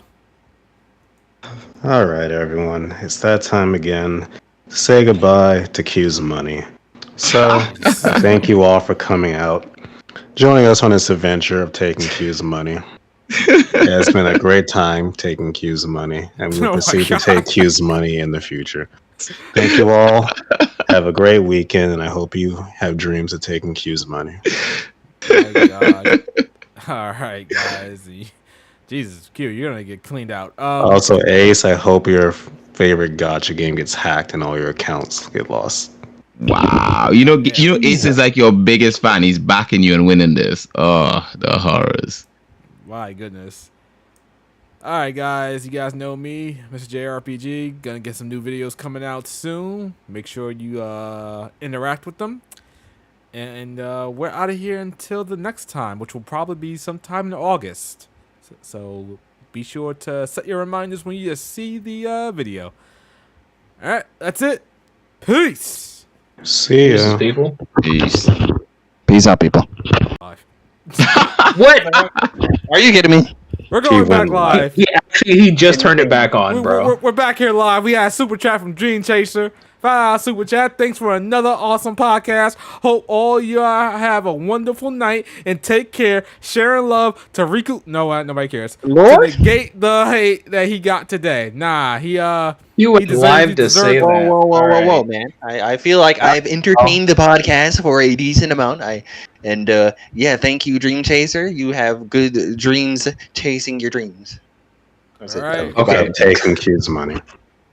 All right, so it's just like, follow your dreams, something like RDC World would say. I don't know, real dreams chase the world or some shit like that. But like, thank you, Dream Chaser. Appreciate that super chat. Hope you're still around for us reading it. Apologize if you missed it, but now we will officially go off the air. Bye. All right, bye, people.